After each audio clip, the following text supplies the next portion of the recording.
Councilmember Liliana Bakhtiari, District 5. Councilmember Alex Wan, District 6. Councilmember Howard Shook, District 7. Councilmember Mary Norwood, District 8. Councilmember Dustin Hillis, District 9. Councilmember Andrea O'Boone, District 10. Councilmember Marcy Collier Overstreet, District 11. Councilmember Antonia Lewis, District 12. Mr. Council President, we do have a quorum of members present. Thank you. Next, we'll move to the adoption of the agenda. The agenda was sent out ahead of time. If there are no changes or additions, I would entertain a motion to adopt. It's moved by Councilmember Bakhtiari, seconded by Councilmember Hillis. Any discussion on the adoption of the agenda? We do this via unanimous consent without any objection. Any objections to the motion to adopt? Madam Clerk, please sound the count on the motion to adopt the agenda. 11 yeas, 0 nays. Thank you. 11 yeas, 0 nays. The motion carries. Next, we'll move to invocation. We don't have a guest today, but I would take a moment in spirit of reflection to ask if there are any memorials or any comments that anyone would have before we take a moment of silence. Councilmember Dozier. Thank you, Mr. President. I just want to acknowledge the individuals that were hurt recently in the Mechanicsville community after one of our community events last Saturday. We had 5 Mechanicsville residents, including several teenagers, hurt in a drive-by shooting. And this is something that we've been working with and dealing with as a community long before I was elected to City Council. And just want to acknowledge that we still have a long way to go, but our thoughts and prayers are with the folks that were hurt in that shooting that took place 2 Saturdays ago. Thank you. Councilor Amos. Yes, sir, Mr. President. Just want to acknowledge a national known, well-known figure, no relationship, but the entrepreneur Wallace, famous Amos, passed a couple of weeks ago. Just want to offer our condolences as a city to that family. Thank you. Councilmember Boone. Yes, thank you, Mr. President. I would like to offer condolences to the family of the late civil rights legend, Hosea Williams. His granddaughter, Yolanda Lundy Favors, passed suddenly at the Hosea Williams Feed the Hungry office 2 weeks ago. Her services will be at the Jackson Memorial Baptist Church on this Friday. We are offering condolences for the Omalami, Favors, and the Williams family on the passing of Lundy, who is the first cousin of Portia Williams and others. Thank you. Thank you. I would like to offer one well-known community leader and philanthropist, Ann Sturkey, passed away recently. And those who knew her, either through her work or walking on the Beltline, she was an absolute joy, force of nature, and one of those incredibly unsung leaders in Atlanta, and she will be dearly missed. We will send condolences to her family and friends. Any others? Well, for these and those unnamed, would you please join me in a moment of silence?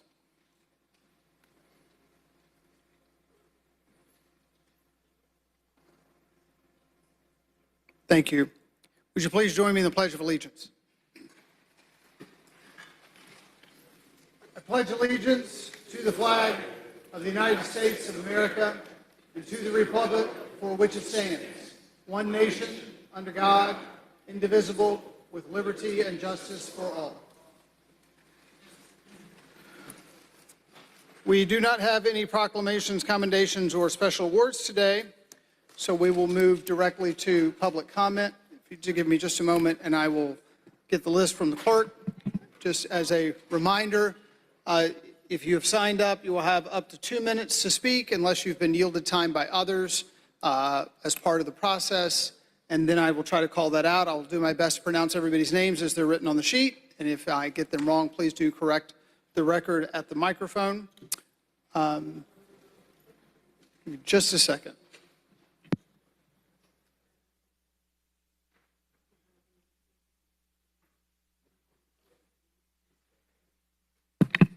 First up today will be Prophet Curtis Martin Harrison. You'll have up to 2 minutes.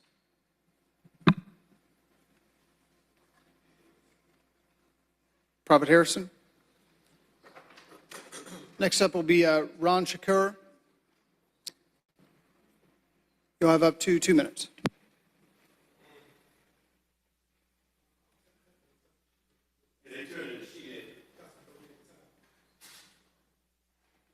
They turning the sheet in, haven't got to you yet. They're giving me, 2 people giving me their 2 minutes.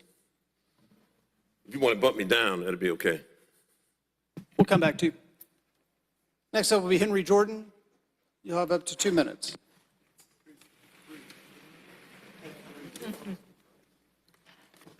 Give honor to the Spirit of God, everyone that's here. Let no man deceive you with vain words, for because of these things cometh the wrath of God upon the children of disobedience. Ephesians 5th chapter 6th verse. Deceive means of a person cause someone to believe something that is not true, typically in order to gain some personal advantage. James Swift gave himself pay and credit for what Jesus has done through me. His actions rejected what Christ desired to do through me.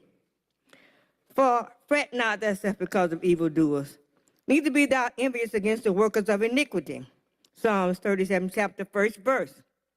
The major point of the psalm seems to be that the wicked prosperity is short-lived. The income was created for your protection against the enemy. And when you took the income from me, then you opened the door for the enemy to take over.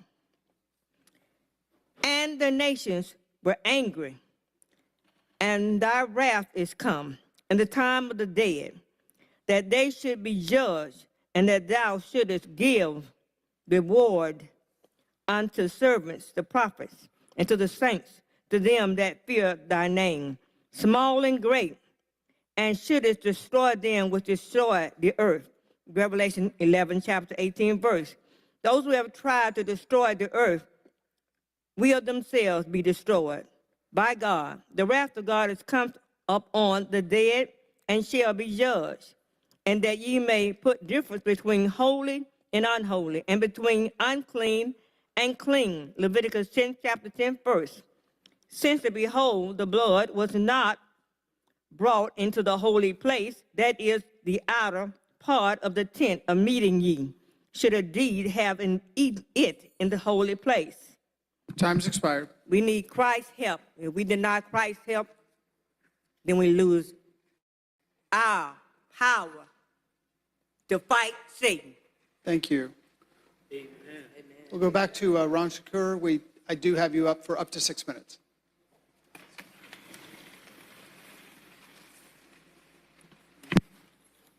Good morning, Ron Shakir. I want to start off with part of history with Atlanta, coming from segregation or going into black leadership. Maynard Jackson was instrumental in creating a voice for every citizen in Atlanta by way of public access with the contract with public access. They're in almost every county throughout the city, throughout the country now, throughout Georgia. But there was a channel that, Channel 24, that enabled citizens to be able to create content. A lot of that content have something to do with their upbringing or some concerns of their heart, legislation, many things, but it was free, and they was able to talk about whatever they want. This administration, because of lack of, I don't think it's a lack of concern, but for some reason, the first time since the network has been broadcast, has been on TV with other channels, that People TV, public access for the public citizens of Atlanta, has been cut off. It's in black. And many city council persons, Ms. Boone, yourself, and other veterans in the city of Atlanta, Mr. Shook, is quite familiar with public access. Well, I don't get a chance to make it down here this much because I have a program on public access. And it's cut off. That voice is not there, although I still have come down here. But basically, I have an opportunity to speak on Channel 24 to talk about issues in our community locally or nationally. with you all names on it, and it have something to do maybe with the new people, because for some reason, the citizens who've been here know about it, but the elected officials, but citizens throughout this city turn to that channel and they have nothing. So I just want the public to know that I've been told that there's going to be some attention to putting People TV or having the channel designated for people to be able to use it again. So I hope that is the case. And I would just say that if we really is going to be about the leadership of the South and of this nation, we should not be identified with taking away public comments or taking away the voice of the people. And I think I'm going to leave it right there. Somebody, they have donated me some time, but I've got the word that the station is going to be back on, and that hopefully you all pay attention to public access and don't allow that to go off again. And I hate to leave time on the clock, I tell you that. Yeah. Thank you. Okay, Curtis. Yeah, I got it. Okay. Prophet Curtis Martin Harrison, you have up to 2 minutes. Well, he was on. Wow, my God! Look at I feel kind of scared now that y'all being nice. I don't know what's going on. It must be in the rain and water. It's the water. Yeah, but God is good. You know, another day to praise the Lord. So I'm still concerned about homeless people in our streets. What I'm getting right now is this, that we saying that a lot of people coming from other cities to Atlanta that are homeless. And a lot of people are saying to me that that's the reason why we can't help the people that's here, because there's so many people that is not from here that are homeless that are living on our streets. So what's needed helping other people from other cities when they come here? Now, an educated man would say, now, you're not telling me that homeless in Atlanta is not connected to homeless in North Carolina or Virginia. You can't tell this educated African-American male that homelessness is not connected around America. So that don't fly. So we got to understand that we're in a homelessness situation, we're in crisis situation. I'm gonna beat the bag until the bag busts. Because the fact of the matter that I'm walking past girls, black and white, that can't spell their name. And this week, Sunday, I went to McDonald's and there was a guy laying there on the street with no shoes on his feet. But he did have a problem. He had I don't know if it's a mental problem or a drug problem. But the fact of the matter that this man didn't have no shoes on his feet, and the people walking around him were comfortable with this grown man with no shoes on his feet.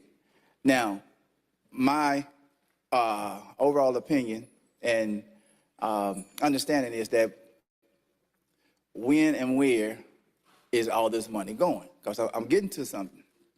Where is the streets are terrible. The roads need to be paved in all these neighborhoods. So where is all this money going that we promised for our streets and for our people? You know, and then I don't care about what happens. I do care about what happened to me, but at the same time, I was in a car accident in the middle of paying my car insurance. So things are connected. Now, like I said, I'm gonna finish my statement, finish the statement, I'll be out your way. What I'm saying is that I don't feel no ways tired, none at all. Coretta said. Time has expired. Coretta said this: "We that believe in freedom will not rest." Thank you. Next will be Nathaniel Plowden. You'll have up to 2 minutes.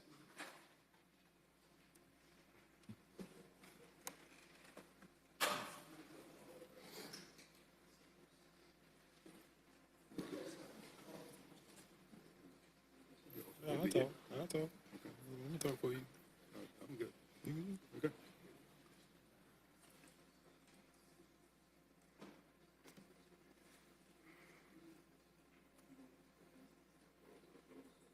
All right, good evening. We are here on behalf of the Continental Colony community, and we're requesting a meeting with Council Member Marcy Overstreet and all other council members in regards to some issues that are going on in our neighborhood in Continental Colony.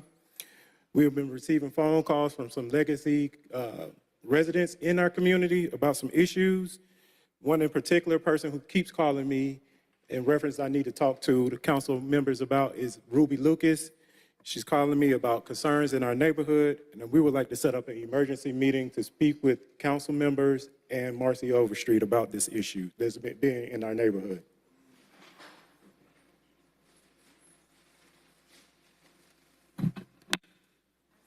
Okay, thank you. Thank you, Councilman. Yeah, I'm always available, so absolutely. Thank you, Council Member. Thank you. I'm getting ready to have one of my team members come out now to Okay. make sure that we get you on the calendar, Thank you. okay? Thank you. And so Ruby Lucas calls me regularly, so I wonder why didn't she call me? She's had a fall and she's been in rehab for the Oh, my past goodness. 3 Okay. weeks. Okay, So hopefully we'll have her home in the next, either this Friday or next Friday. okay, okay. Well, I'm definitely going to get you on my calendar. Well, thank you. I'm going to come over and meet you too, actually. Thank you. Thank you. Next will be Wayne Sharp. They're all together. The ones that signed in, they're all together. They signed up to speak, but they're all together. They just wanted to say they just wanted a meeting. They didn't. Okay. So are there several folks who signed up all together, just so I'm clear? I have Wayne Sharp next if you want to speak. That's me, but I'm.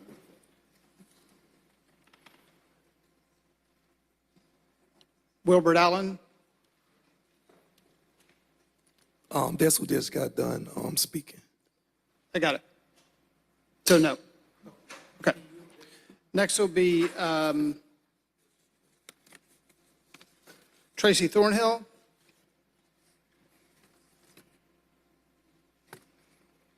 You'll have up to 4 minutes.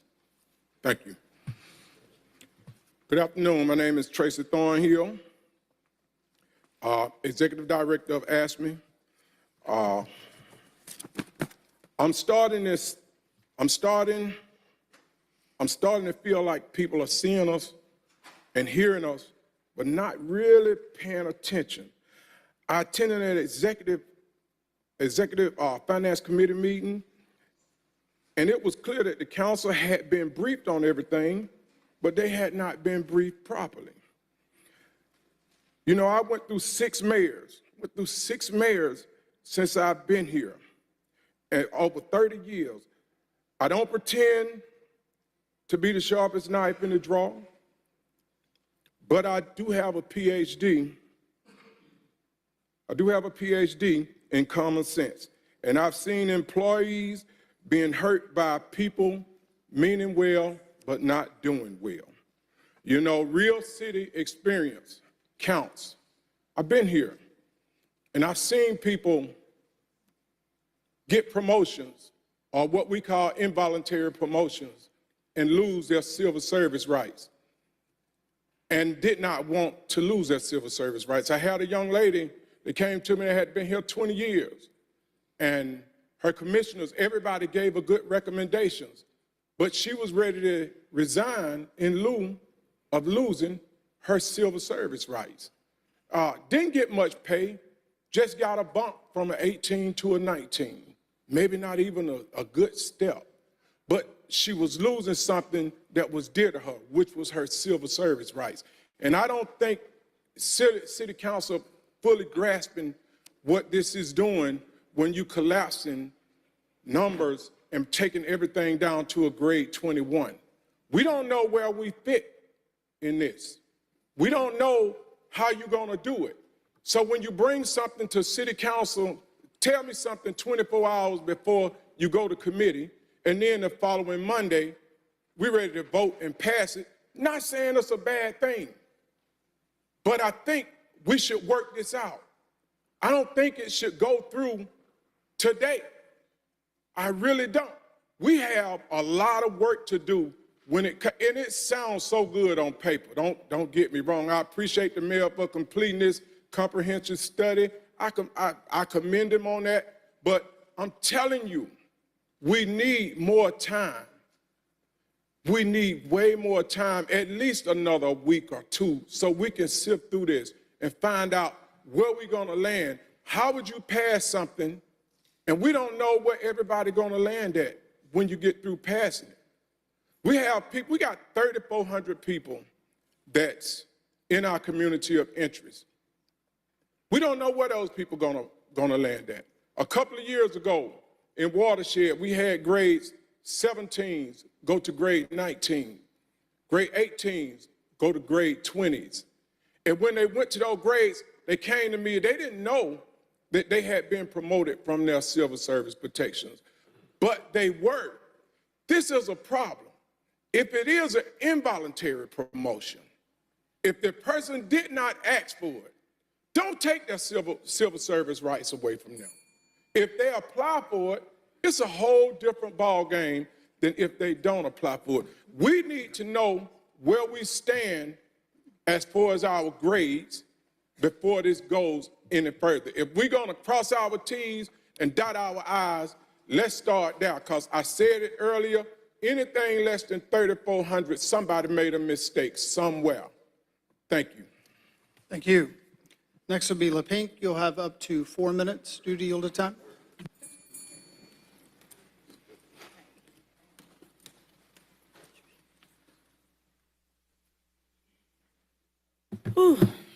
So I'm back, political gangbangers, political criminals. I'm back. And Dre, Booms, I'm waiting on you. You said you were sending your attorney. See, you bark, I bite. And this is not personal. This is your JOB that we talking about. Y'all need to stop making this personal. When I'm coming after anybody, it's your job, I won't. And there is no law being broken and me coming for it. So as I stand here today, and I thank you for talking about medical, I got the grandfather here of the victim. We were with them Friday at the hospital. And you guys, this is a very, very, very serious matter because it hits home this time.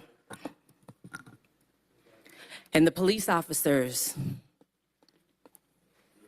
Mayor Dickhead, all of the people that are supposed to have contacted these families for this massacre that took place. See, there was officers paid to be at this event so that things that happened would not happen, but they stood around and watched it.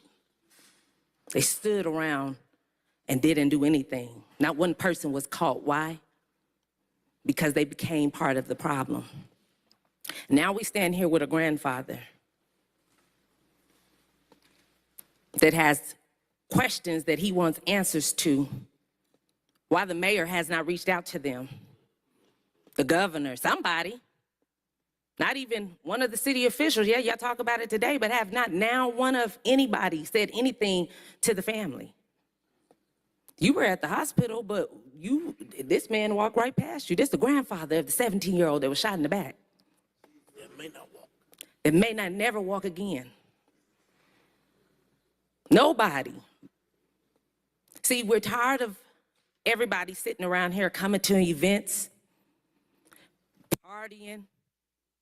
You got so much when it's time to throw something with the community, but when it's time to take action, foot action, for things that's taking place, y'all look at us like we crazy when I come up here and I'm talking. I know I got pink hair, but trust me, this pink ain't for no joke.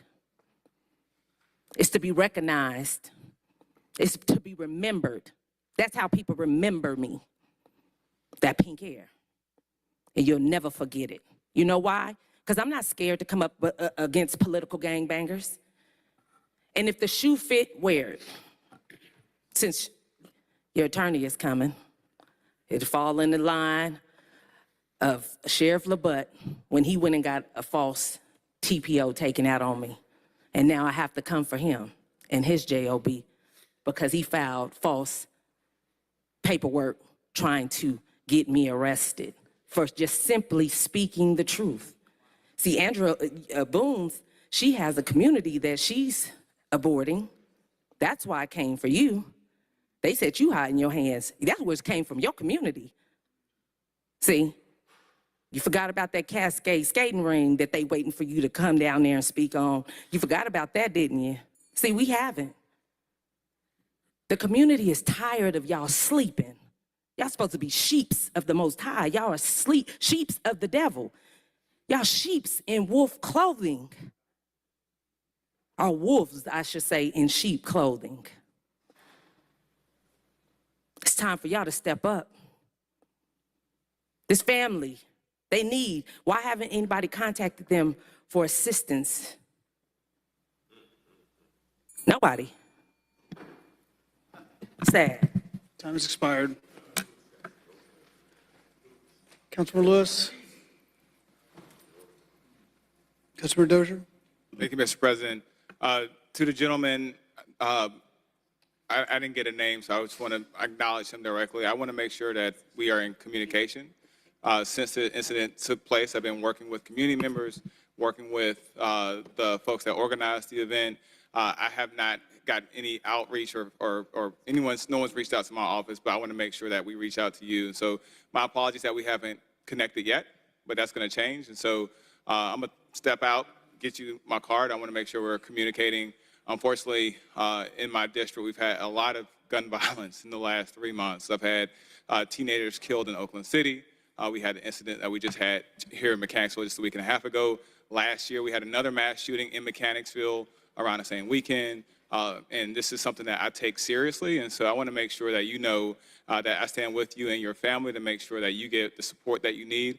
And I apologize that we haven't been able to connect yet, but I want to change that. And so once I'm done speaking, I'm going to come around and make sure you get my contact information, sir. I didn't get your name, but I will change that once I get around and make sure I get your information and the information from the other families impacted by last weekend's shooting. But know that it's not through malice or through that I don't care. So unfortunately, we just haven't had an opportunity to make that connection happen just yet. So I'll be sure to connect with you ASAP. Thank you. Councilor Lewis. So I want to apologize for walking past you in the hospital. I was in the hospital with pastors, Pastor Kelly and Deacon Dinkins, for Miss Tabitha, whose daughter was shot in the face at that same exact event. And so we actually reached out to her because we knew we were supposed to be there at 2 o'clock. There was a press conference at 2 o'clock. And so we had to wait a little longer. So Pastor Kelly, he was in the hospital. He went to see other members from the Seventh-day Adventists on Maranatha. He went to see other people in the church, other people in the hospital. And then we talked to Miss Tabitha, and we were supposed to go over to Hugh Spalding as well, but the family didn't answer. So we came down there with pastors, and we'll be returning. That did happen.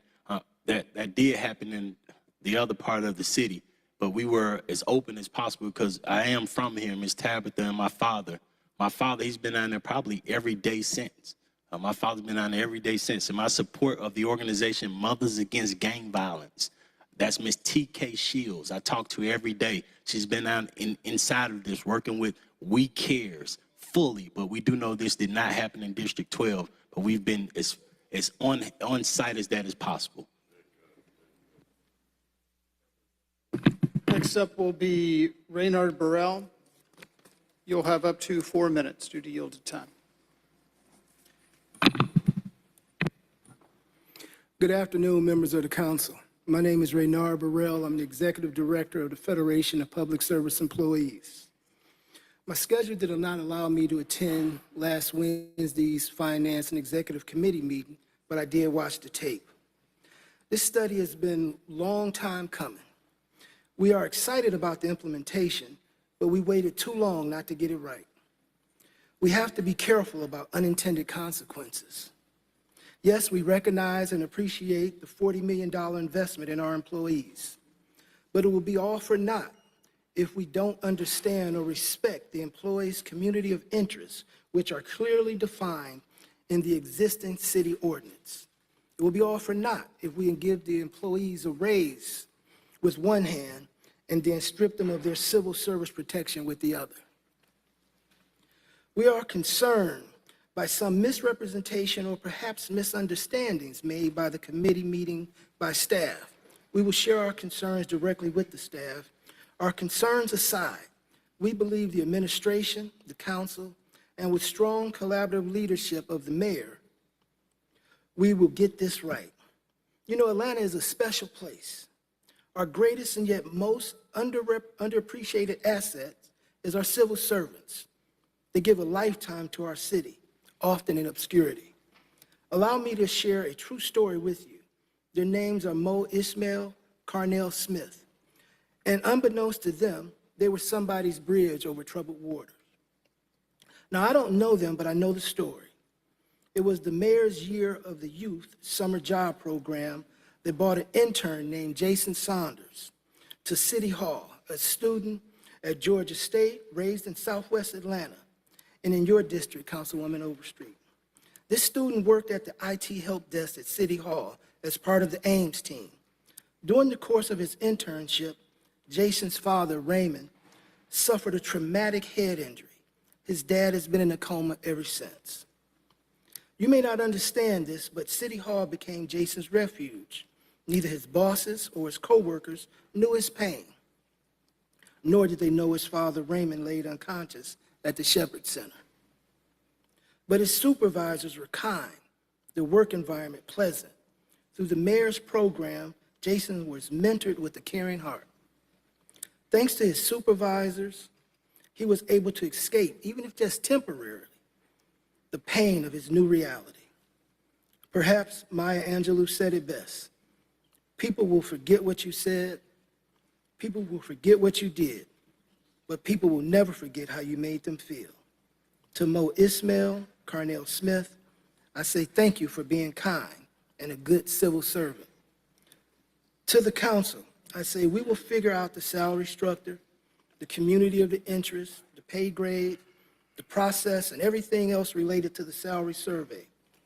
In the name of Raymond and his lovely wife of 28 years, Jennifer, who is the president of FPSC, I just want us all to be kind to one another because kindness is contagious. Thank you to the executive staff, the council, and especially the mayor for bringing the salary survey into existence. Thank you. Thank you. Next will be Ruth Ellis. Ruth Ellis. Next will be Geraldine Sharp. Okay, all right. Next will be, and Clark Sharp, I assume, is also part of that group. Next will be DeJuan Robinson. Due to yielded time, you'll have up to 8 minutes. Just for the record, I know he stepped out, but just so it can be public knowledge for all those who may be watching, Jason Dozier did reach out to me to ask me if I knew one of the victims' family over there. So that's to take up for the brother and say that he did try to reach out, but he don't know he didn't know the people directly. So he did ask me for that. Atlanta history, man, is very deep. And there's this recent thing going on because there's an election going on where people want to talk about new Atlanta and old Atlanta. Mr. Shakur spoke on something about Channel 24. I remember growing up watching Allie Patton, Hosea Williams. So for people who move to Atlanta and think that they don't know the history and might want to vote to shut down Channel 24 and think it's irrelevant, it may be irrelevant to you because you just moved here and you don't know the history. Public comment is one of the most important duties, I think, as a councilman, because you get to hear from the people across Atlanta on their experience in Atlanta. And I think it's something that we need to start taking serious. You know, when you guys have a 3-week period and we have people not here or late and walking in and out, when you've been on vacation for 3 weeks and when you come back with public comment, I think we need to take it serious. There's so much that you can't get out whether I got 8 minutes, 2 minutes, 2 minutes, 10. I was just having a conversation the other day about Tulsa, Oklahoma, and we were talking about Black Wall Street. And further reading, that was one of my first 100-page papers that I had on Miss Overstreet in my political science class, which I have a real college degree, right? So, and I went back over that paper. It popped up in my email for some strange reason. And I was reading through it, and it was saying that how you may have a milk in the white area that you had to pay $1 for, but you couldn't go over there because it was segregated, white and black. But the black area had that same milk for $5, right? So is it right that because I can't go over there to the white man's store, you're gonna charge me $5 for this gallon of milk? So I'm just saying, we always have had things that, even in Atlanta, when we had the race riots of 1906, right? We always gonna have black folks treating black folks wrong, right? But it don't make it right. So oftentimes in Atlanta, when people who from here understand that you had more white businesses and black businesses downtown. I remember growing up, I used to ride on Ponce de Leon and Cheshire Bridge. It was filled with prostitution. But we seem to forget those days today. People move to Cheshire Bridge and Ponce de Leon think that is better than this and that and the third. But hey, it was filled with prostitution. The Claremont Lounge, one of the oldest establishment, adult entertainment, right? They don't have no issues, but we have issues with other black establishments that have no history of some of the things that these people have. And I think sometimes we forget. I ride through Atlanta. The nightlife in Cheshire Bridge and Ponce de Leon is off the chain. Anywhere else, we want to act like it's a nuisance. We're not going to do that. Dustin Hill is in Atlanta. I remember Michael Cato. When I was a kid, the Blue Flame was a 7-Eleven. But guess what Mr. Michael Cato did? Antonio Lewis. Every black person that have a down payment and needed money for their mortgage in Collier Heights, he paid it out of pocket. Facts. Roads need to be paid. The city said they had the money. Mike Cato paid for them roads to be paved over there. So we won't disrespect people's legacy like that. Because New Atlanta want to come in and say, hey, forget about old Atlanta. Wesley Merritt, who owned everything from what you know now, the Payless to riches, all the way down. Mr. Walters, them put the feds on him, took everything from him, and they distributed the property amongst their friends. Wesley Merritt, look it up. One of the biggest and the richest black man ever come through Atlanta. They got together and took his property. So we ain't gonna play this narrative about New Atlanta and old Atlanta. Y'all New Atlanta folk, you're gonna respect this old Atlanta. And we're gonna respect your new progress and what you bring to the table. It go both ways. When Atlanta was nothing but woods and railroads, Councilman Lewis, you always had homeless people being dropped off here in Atlanta. Like no other, they was being dropped off here. But we want to act like, we got to do something about this. We all ride around and see these ugly encampments, Mr. Shook. It's horrible on the streets. But we got to do something about it. I don't know what, but we got to do something about it. I think we own too many buildings to not operate them in some type of way.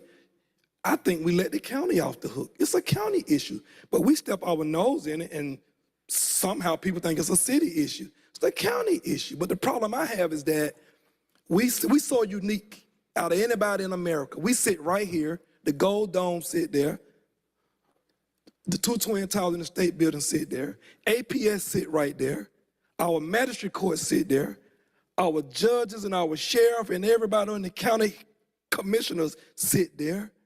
But nobody have conversation with one another. We fall out with folks because you in this sorority, you in this fraternity, or you voted for this person, or you were this person campaign manager. Nobody had real conversation. I remember when I worked for the city, I had to park in that garage right there by the courthouse. I had to walk past those homeless people every day. And every day I'd be like, damn, what is we doing? God bless the Catholic Church throughout the world, but mainly here, because they never pushed them people off the steps. And these are people that don't look like me. So this is why I always say, and what my grandmother always taught me, All white folks ain't against you, and all black folks ain't for you. That's how I was raised. That's why I can call out when blacks is wrong and when white is wrong. It's not a racism thing. It's a placism thing. It's a classism thing, but it's a right and wrong thing. And I used to hate walking past there every day, knowing that we can do something about it, and we don't. Man, that's a hard feeling for somebody like me who are empath, somebody who was raised on right principles and morals. That's hard. Like I always say, when that white lady was stabbed in Buckhead about 3 years ago, I was in court standing with that family against that young black man who did it because that was wrong. An older white woman, black woman is wrong. So I just think when I stand up here and say things, it needs to be respected because I believe in bringing people together, not division. But politics divide us so much. I stopped in for a minute for Mr. Young brother birthday party at the YMCA. People running for office want to take the time to do photo ops and all that. For what? You don't do nothing for these kids at the YMCA. Nothing. But we always want to take pictures. When Kasim asked me, did I want a job over here? I said, no. I want to be around you every day. Send me over to the workforce so we can help people. I don't want to be in office to take photos or to be liked. No, man.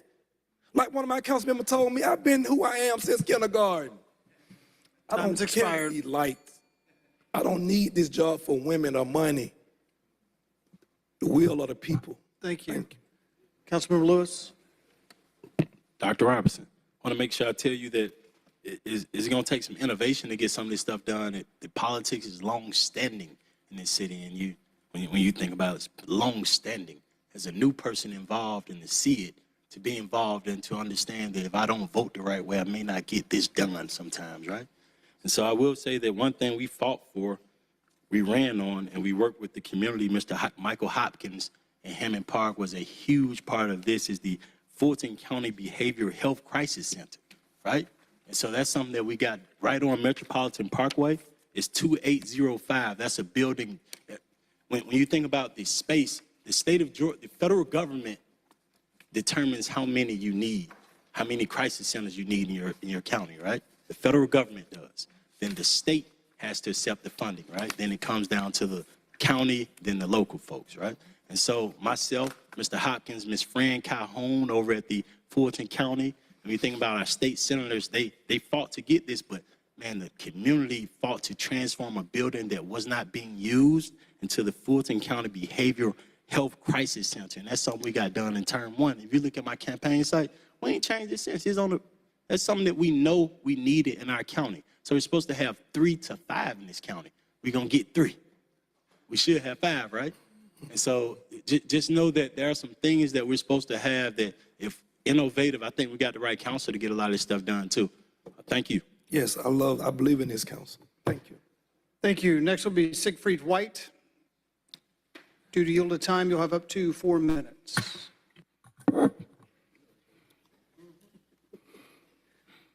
One thing about it, Antonio Lewis, what you going to do, my brother?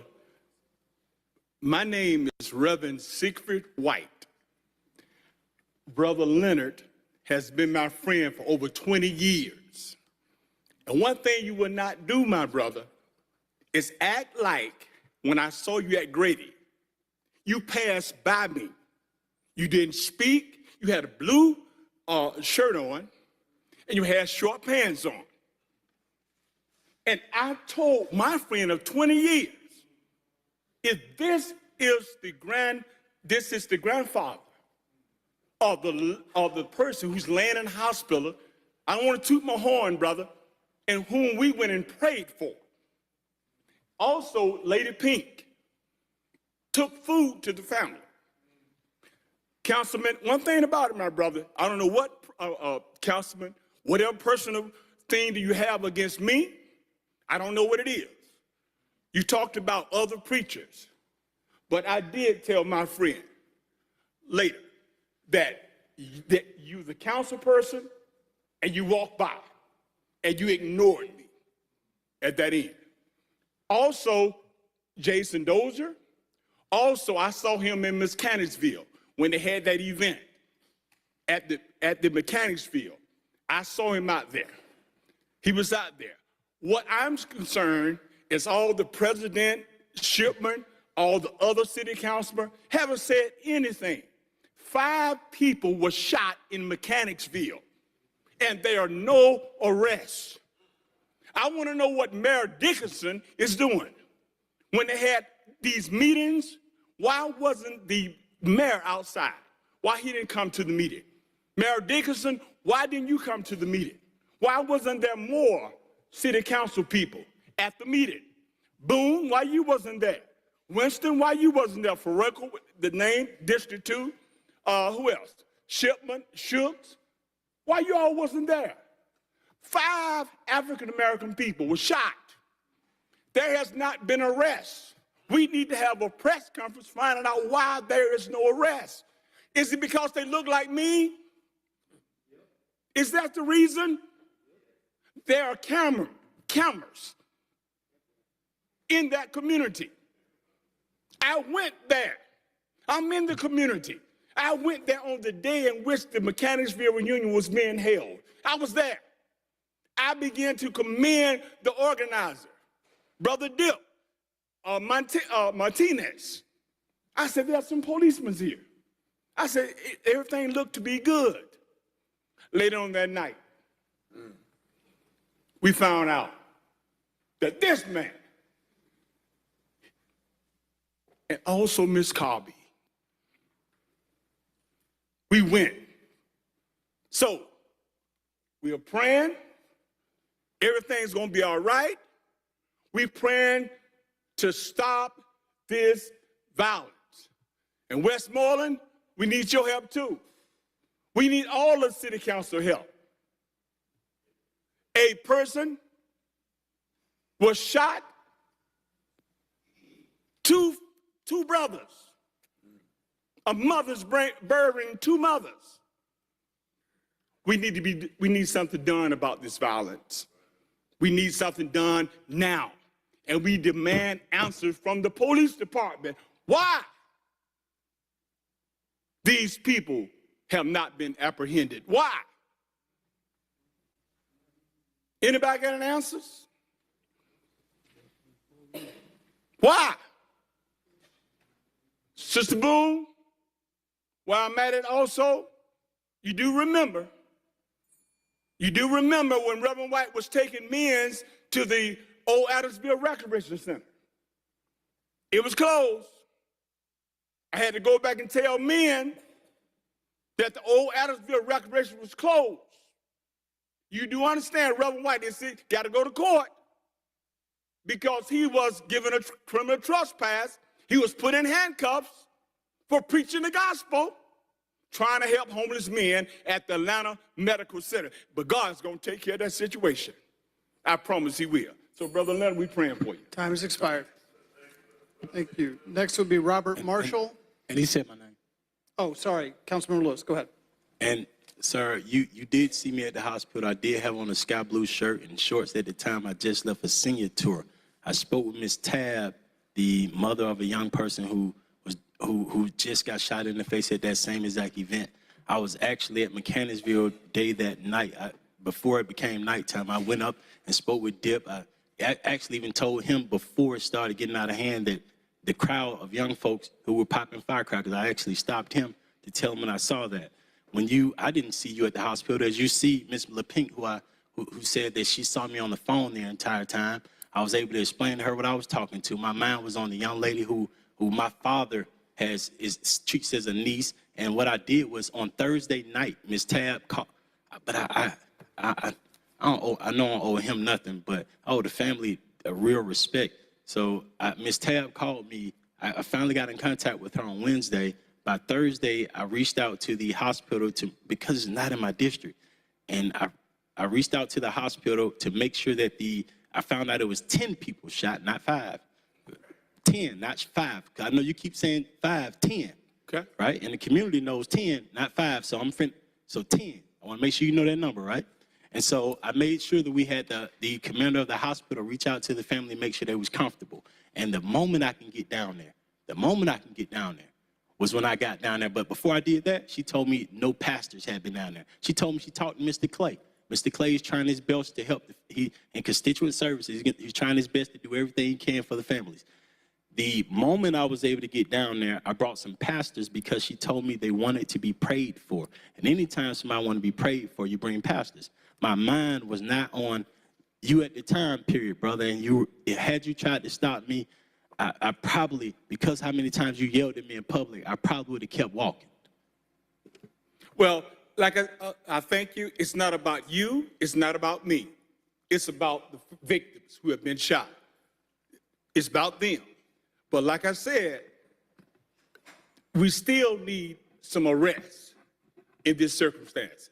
But it's not about me. It's not about you. And I'm going to fight for justice. That's why Mothers Against Gang Violence is all over this. Miss TK Shields, all over this. Dip, he's working with her right now. We fighting for justice to make sure the families get justice. Thank you. Councilmember Boone. Councilmember Boone. Thank you, Mr. President. Reverend White, you are absolutely correct. To whom much is given, much is required. I should have immediately come out to the scene.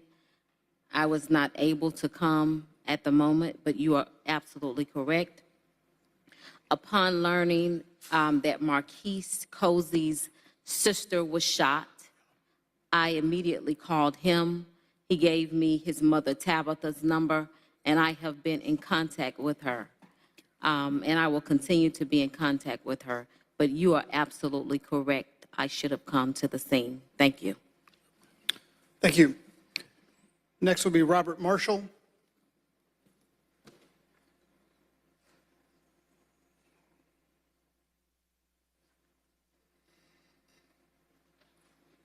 You'll have up to 2 minutes.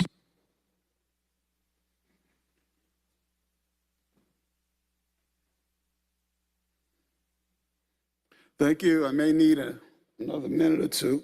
Excuse me. I love you all, Pastor. Excuse me. A year ago, I spoke with the mayor, and it was a blessing. I've met Andrew Young. I met Shirley Franklin. I've been to their homes in the historical Cascades. I don't know if they live there anymore. My beard has changed colors since I met some of you. The last time I spoke with Mayor, he instructed me if I wasn't making any progress to get back in touch with him. I've tried for a year to make an appointment to see him. I've been here several times. On my computer, on my phone, I can receive emails, but I don't know how to send them. I am taking a computer class once an hour, once a week, that's it, to try to upgrade my computer skills. Because they've tried to reach out to me, City Hall has people here, I've tried to call them, text message. Mr. Cahill Marshall was talking to me for a minute, and I don't think he works here anymore. If it is an emergency, it has become, because of the length of time and what I need to talk with him about, if someone could please help me today to make an appointment to see the mayor. I do know him, and he instructed me to get back in touch with him if I wasn't making any progress in my dilemma. Please. My name is Robert Marshall. If anyone, Jason, Brian, Jason, Time has Alex, expired. Okay. Thank you. Next will be Samaria Staple. You'll have up to 2 minutes. All right, thank you all for this time. I'm basically here once again to petition you all for citywide prayer. I was listening to the reports of the shooting. I was also out in the community. I have stood here before. I have emailed different council members about my petition for bringing prayer to the city of Atlanta. I believe if we can come together and push the movement of positive reinforcement, we can actually empower people. There's too many things happening. It's not just shootings. People are dealing with mental health issues, sickness. Of course, we have the inflation of the prices and everything being extremely expensive. People are looking for resources. But if we can give people hope by giving them the encouragement to reach inside themselves, by praying to God, praying to a higher power, not just going to church on Sunday, but encouraging them to do something within their own time, within their own community that can embrace love, we will see a difference. Everybody has a point and a voice to be heard, but Dr. King stood on some found principles that really, really shaped and shifted the foundation of Atlanta. We have to get back to that. I've spoke once and I'll speak again, and I'll come as many times. Please respond to my emails. Let's talk. I've already connected with Chaplain Mark House. I'm waiting to do citywide prayers. We can do it in parks. We don't need much but an hour. We're not trying to take over people's day, but I want to encourage something positive other than parties and festivals that can really help people when they go home. I just want to share this with you so that I can share it with others. Thank you. Thank you for your time. Thank you. Next will be Jordana Arias. You'll have up to 2 minutes. Good afternoon. My name is Jordana Arias, and I emailed you guys last week. I'm the new legislative policy analyst for Fulton County Government Department of External Affairs, and I work very closely with Ms. Frank Calhoun. And so I just wanted to formally introduce myself. I'll be monitoring the meetings and and reaching out to explore potential partnerships or opportunities to collaborate. Thank you for your time. Thank you. Welcome to your new position. Next will be Ken Roebling. You'll have up to 2 minutes.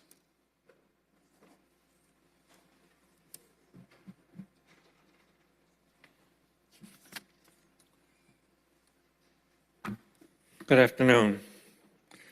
A couple of things. One, Fire Station 30. On July 1st, you passed 24R 3755. This was a resolution to demolish and reconstruct Fire Station 30 for $14.5 million. The reconstruction is now out of the fire chief's hands. If you want to know when this fire station will be rebuilt, you have to ask the assets manager or contract Passion Millhouse directly. Hopefully, Fire Station 30 will not be like Fire Station 22 and take 14 years and $41 million. Item 2, 24R 3912. Closed caption TV for the airport for $89 million. This seems a little excessive. The interim general manager at the airport gave a glowing quarterly report at the beginning of the transportation meeting, but was not in attendance when this item was on the agenda. Does the airport general manager know that this item was on the agenda?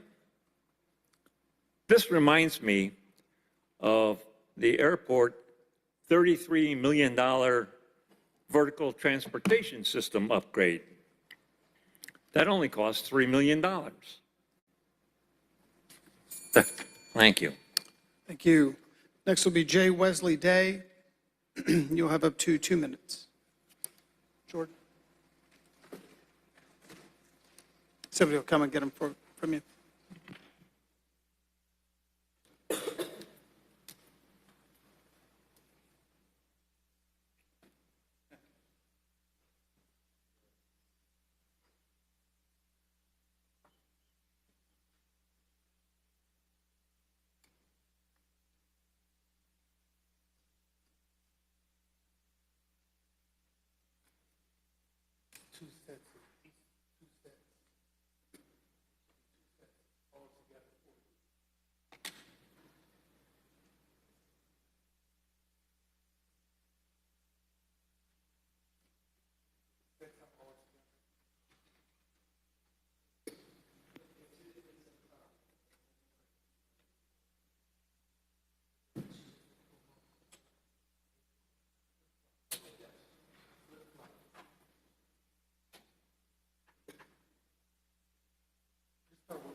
So it looked like Ms. Overstreet, Ms. Boone, Mr. Hillis, you all may have like 2 copies of each. What you should have is just 1 copy of a complaint for Gerald Griggs, 1 copy of a complaint for Keith Gamage.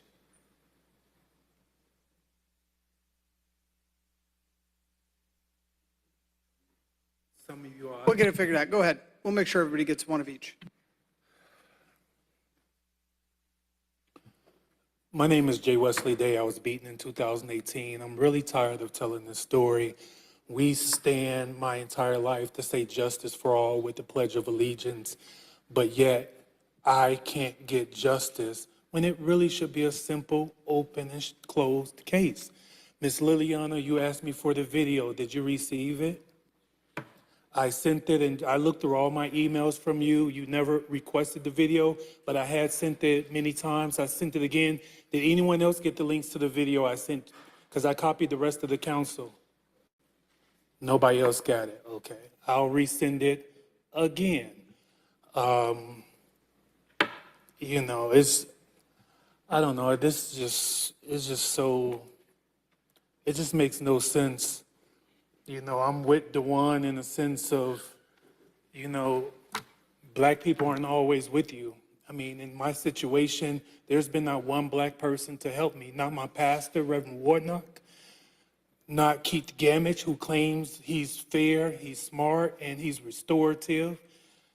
Not Antonio Lewis, who gave Keith Gamage an award, but won't call him and say, what's up with this?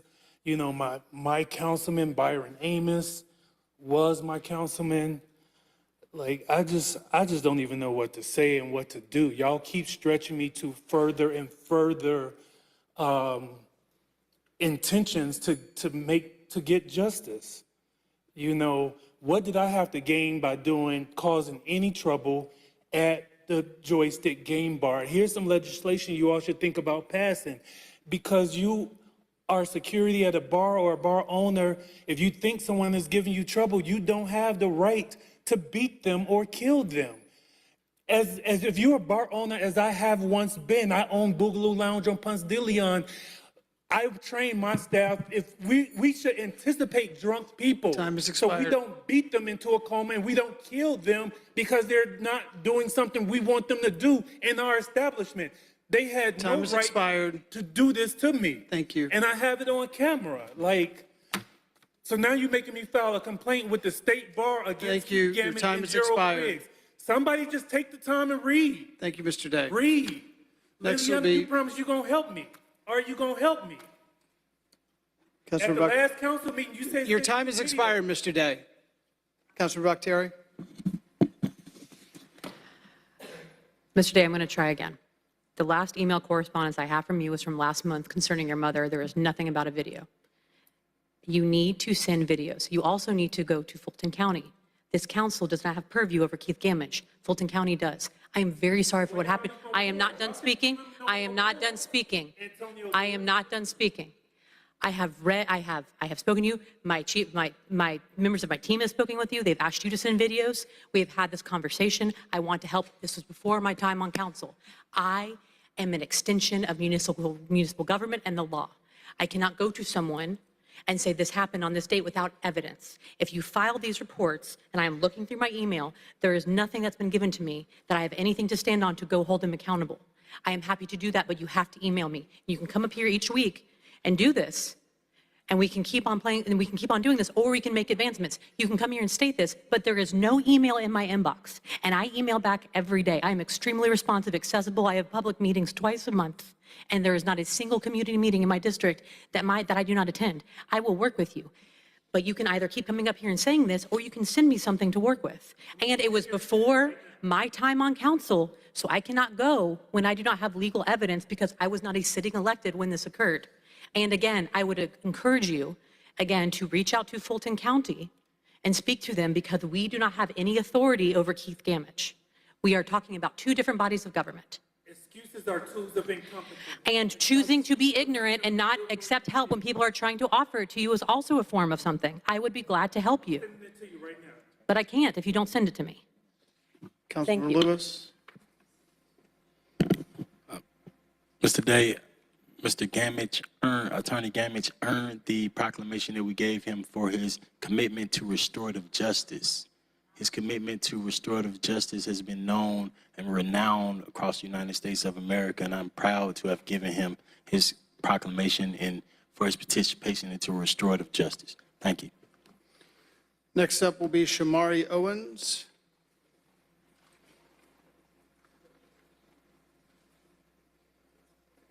You'll have up to 2 minutes.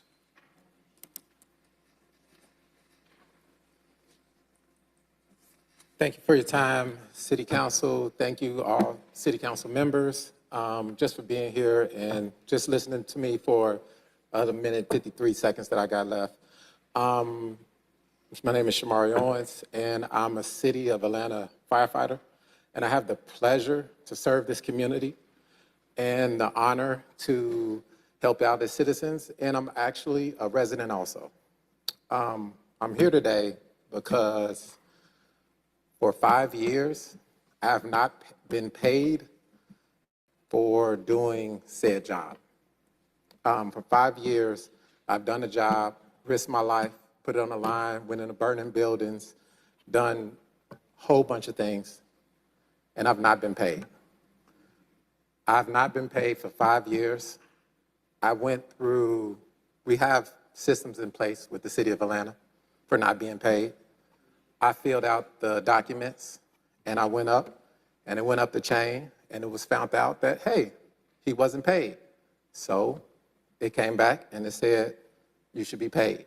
Then I filed a grievance, which is the highest form in our department.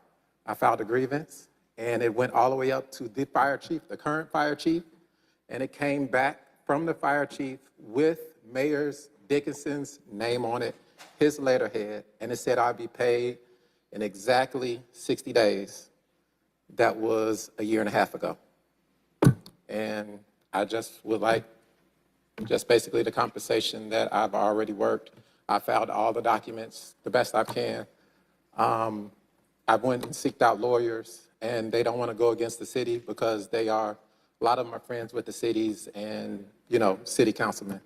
But my union president is here, and he'll go further into the information. And any documents you need, I'll be happy to email anybody. Thank you. Next up will be Nate Bailey.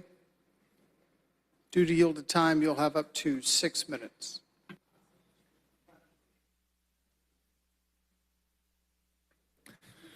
Afternoon, Mr. President, council members.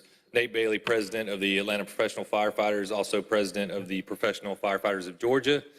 I'm going to relay in Mr. Owens and his situation, and it all comes down to collective bargaining and policies and ordinances not aligning in the city. We started this collective bargaining process around 3 years ago, and we went after it because we did a lot of handshake deals. We got you. We're going to take care of you. I want to be very clear, not this administration, not this administration. Mayor Dickens and this administration is probably the most pro-labor, pro-firefighter that we've had. But on a long enough timeline, we need to have promises made, written down in a document. That way, our firefighters don't plan their livelihood around something and then promises be taken away from them. Mr. Owens' situation, we have a city ordinance that says if you work in a higher classification, you will be given an emergency appointment and the salary associated with. We had about 150 firefighters work out of class. They all got promoted at the same time, and then they put in the paperwork to receive the money. Most have, but we still have around 6 or 7 that are waiting for that payment. And Mr. Owens is one of those. I believe he's owed around $30,000 total. Last time we came up here, he took an Uber. So the $30,000 would probably at least get a decent ride. So collective bargaining is tied to this because we worked with HR and, you know, we had a lot of problems. We solved them together. We built a lot of strong bonds. They're understaffed also and overworked. But we still have about another 50% of ordinances we need to fix. We need to make sure city ordinance aligns with city policy, because if it doesn't, it creates a huge liability for the city. We've tried for 3 years to get this collective bargaining going. We met with, man, we've had a bunch of HR commissioners, and the new HR commissioner has hands full for sure. Probably the toughest job in the city. But a few HR commissioners ago, we met after council passed the Firefighters Mediation Act unanimously. And we had the support because council at that time realized some promises were made and they weren't kept. We met with the HR commissioner, and the first thing we talked about was selecting the bargaining agent. We had majority dues deduction and majority of all sworn firefighters as members.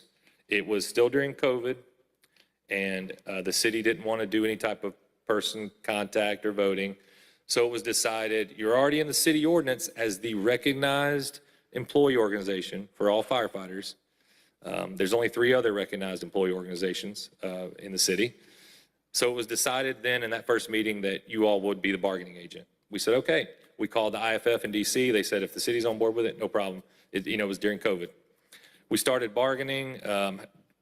First bargaining session went wonderful. Mayor Dickens and you all gave us the raises then we needed just to keep the staffing where it was. Then we had another change at Human Resources Commissioner, and it was delayed. Went back and forth for a year and a half, and then March of this year, we were getting close. Human Resources seemed very excited to get our first contract, and then we received a letter saying, well, we're questioning some things. We've already figured out all the other stuff. They have our bylaws. We just need to do a vote. And we said, all right, let's do it next week. Let's get it done.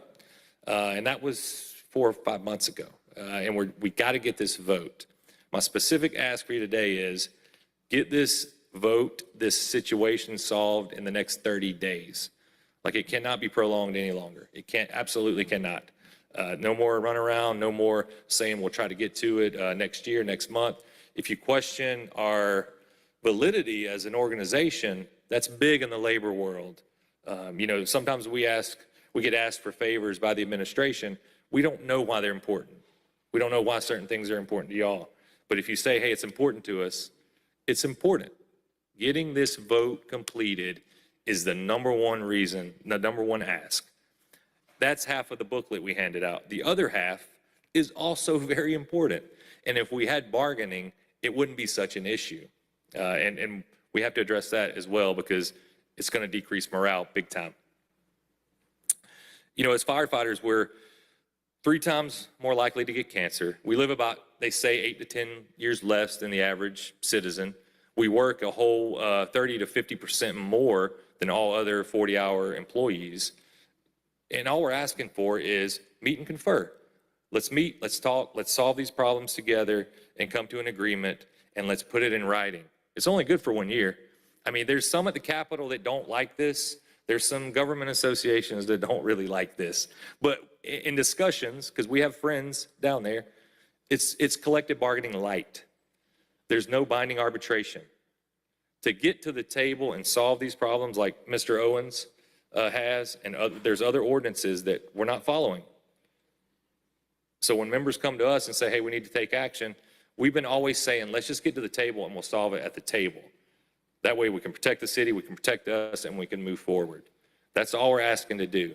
So when I walk away from here today, council, please get this solved in the next 30 days. That's what we're asking for. And again, I want to thank Mayor Dickens for the pension changes, all the equipment, everything else you guys are doing.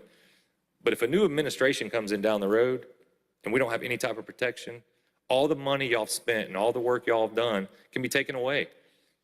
Look at our apparatus situation. If we'd had a fleet replacement plan and collective bargaining 10 years ago, y'all wouldn't have to be spending tens of millions of dollars on our apparatus because we would have discussed it in a good format together. Thank you so much. Thank you. Next will be Akeem Williams. You have up to 2 minutes.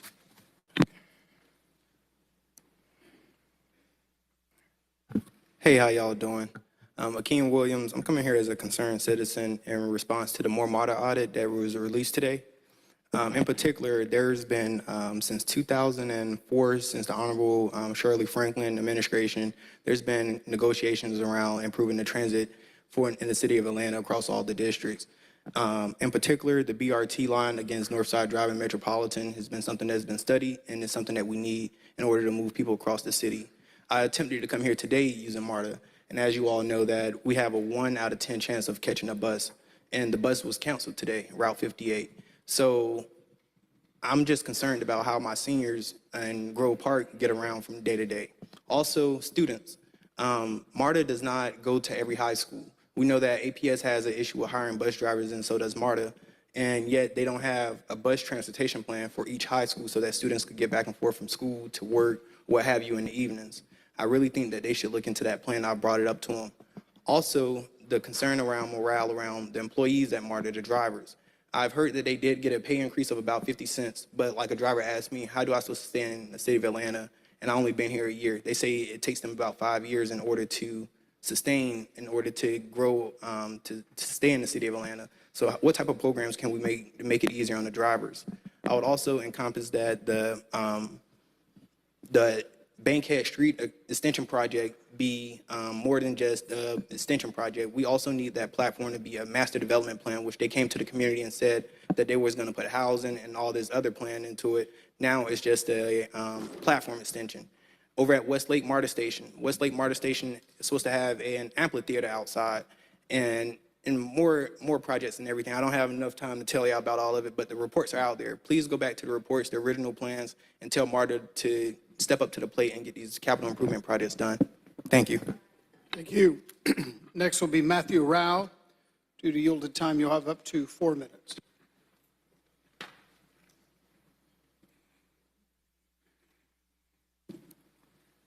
Good afternoon, Council. I'm Matthew Rao. I represent Beltline Rail Now. And today, like you, I got a text that the MARTA audit was out. And like you, I have not had a chance to read it in its entirety. But we are here to comment because you all will have an important role in reading it, digesting it, developing thoughts about what you think about it, and taking action. A look at the executive summary, which we have read, reveals 2 things. First, we cannot afford any more costly and unnecessary delays this late in key projects' timelines. More MARTA that the voters voted for several years ago is a transit expansion program. And delays cost money. These projects are already costing more than they were projected because we've waited. And the real response to the audit should not be something that both looks at the past and delays the future. These projects have been advanced into Tier 1 for several important reasons, and they have to do with financial readiness, shovel readiness, and their cost, and what's available to pay for right now.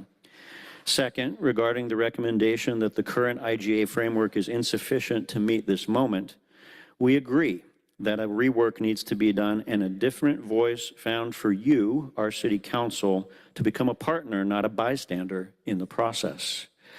The voice of more involvement needs to be a part of any new IGA, intergovernmental agreement. With you as a body having a role, and neither the current nor any future mayor should be able to act with unanimity and decide what gets built and when alone. This is still a democracy, the last time I checked. But we urge you not to let too much time pass so that these projects become too expensive to build at all. And ask that you, as you all seek better oversight and governance of MARTA, that you keep that foremost in your minds. As Councilman Farokhi said so succinctly this weekend about Streetcar East and more broadly about our transit implementation plans, when we dawdle, we lose. And President Shipman added in his public comments this weekend in Reynoldstown that there will be no equity until there is transit on this corridor, as he stood on the Atlanta Beltline. It is imperative that the transit expansion program in more MARTA, already underway, such as Summerhill BRT, the Streetcar East extension, and the Campbellton Road BRT program, continue moving forward. We have been almost shut out of the Biden infrastructure Build Back Better Act. But there is still time to garner some of the remaining $6 billion. $15 billion has gone to other cities while we waited to get our act together, and the audit will reveal part of why. We support the idea that there never should have been a Tier 2 at all for the 9 projects now in it, and that Beltline Rail must reach neighborhoods in Southeast, South, Southwest, and West and Northwest Atlanta that have suffered from sustained and continued disinvestment. The answer is not to continue that disinvestment into the future. You are the key to making sure that that does not happen. As you read the audit and its recommendations thoroughly, we urge you to keep that in mind, that there has been analysis and consultation with Mayor Dickens and the administration at every step of the way leading to today's progress on these projects, and that there are important reasons for the Tier 1 projects and how they have been chosen. We will no doubt be coming before you again as we all digest what the audit says. Thank you and good afternoon. Thank you. Next will be Michael Keith. You'll have up to 2 minutes.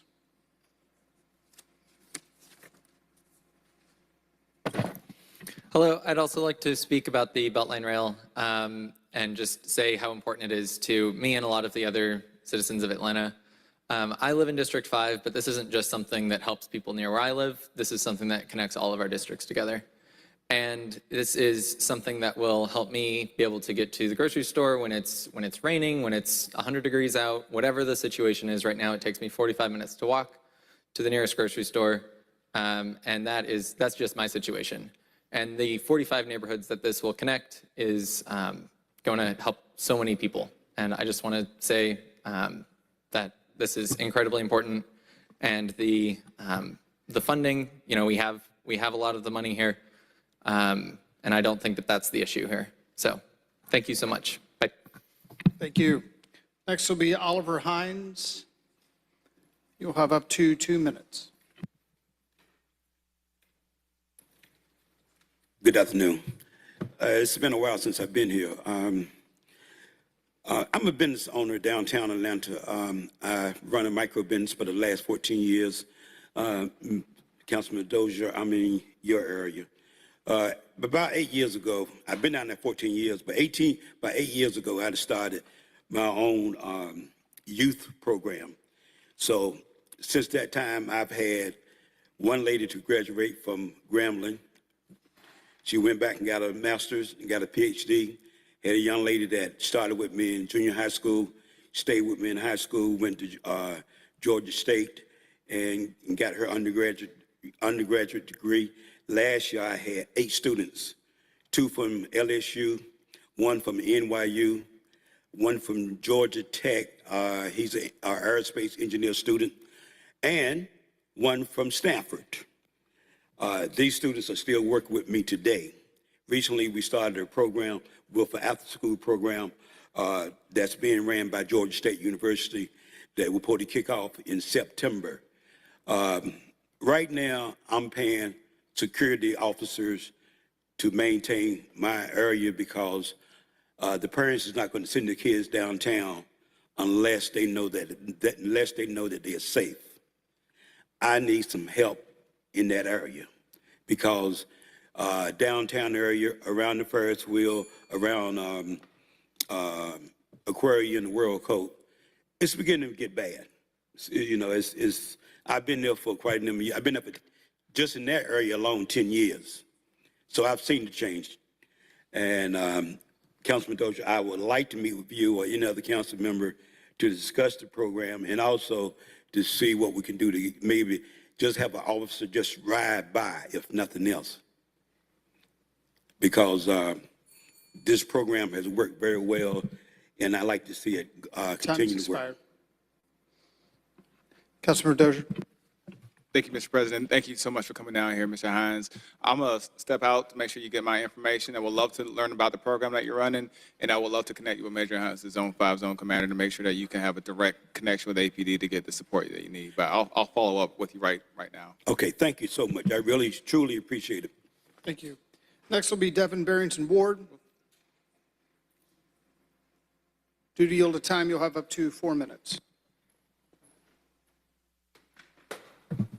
Good afternoon. See how fast things go when we aren't held with so many proclamations. I think there's another time we can honor the people of the city of Atlanta other than these meetings. But I want to talk with you about a couple of things today.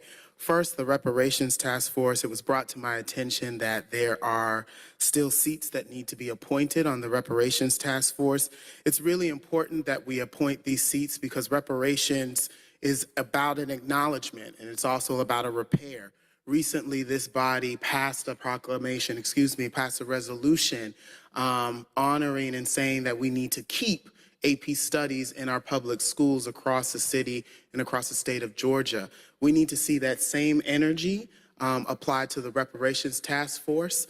We cannot continue to talk about the history of racism, the history of oppression in this city, the history of slavery in this city, and not begin to do the hard work around repairing that and acknowledging that and moving forward with a plan on how we make people whole who have been impacted by the horrors of slavery. The next issue I would like to speak about is employee pay. First, pay this man, pay him, like today. Just pass a resolution, whatever paper we need to do, but make sure $30,000 is a lot of money. I don't know about any of you all, but I can't wait on $30,000 in back pay. And so we need to pay him. And that, y'all talking about 30 days, Nate, I hear 30 days, that needs to happen like today. So who's gonna introduce a paper to urge the administration to cut that check today? Like, we just need to make that happen. The next piece is that the compensation plan, $44 million is a lot of money, but $17.50 is not enough money for any employee working in the city of Atlanta. You can barely afford to live in the metro area, much less the city of Atlanta, on $17.50 an hour. In fact, according to MIT, they say you need at least $25 an hour as a single person to live in metro Atlanta. Apartmentlist.com and Smart Assets says you need anywhere between $76,000 and $107,000 a year to live comfortably in the city of Atlanta. We can't continue to talk about affordability and how corporations and businesses coming here need to pay their employees a fair wage, and the city of Atlanta is not doing that. $17.50 is unacceptable. We need to be upping the minimum pay in the city of Atlanta to at least $25 an hour for any city employee. The next issue is Beltline Rail Now. I was pleased to join the Beltline Rail Now folks along with Council President Shipman. And we need a pledge to prioritize rail along the Beltline, and that we aren't going to be approving any more projects along the Beltline until there's a plan for rail on the Beltline. That's what we were promised many, many years ago. I was in middle school when the Georgia Tech students revealed the plan for the Beltline that has now, received acclaim around the world. But if we aren't funding this, it's going to continue to go up. The mayor has said that he is concerned about the cost of rail. Well, if we don't put our stick in the ground and say, this is where we make our stand, the cost will continue to go up and it will become cost prohibitive. So we need to know what the commitment is from members of this body on whether or not we are committed to meeting our goals around rail. Lastly, on People TV, it's important that we fund People TV. People TV was funded at a rate that was not really reasonable for them to do the work that they were doing. $80,000, $90,000 a year is not enough to run a TV station. This is an opportunity to educate the public about how their city government works. I know many of you all are frustrated sometimes that people come down here talking to you all about issues that are not in the scope. Time has expired. Well, People TV is an opportunity to educate the public about the work. Thank you. Colleagues, we moved very quickly to close the sheets today because we had no proclamations, and Gina Pagnata, who many of us know from PACE, was hoping to sign up and could not. Without objection, is it all right if we allow her 2 minutes, especially given that we have heard from many of the other union leaders today? Any objections? Gina Pagnata, you'll have up to 2 minutes.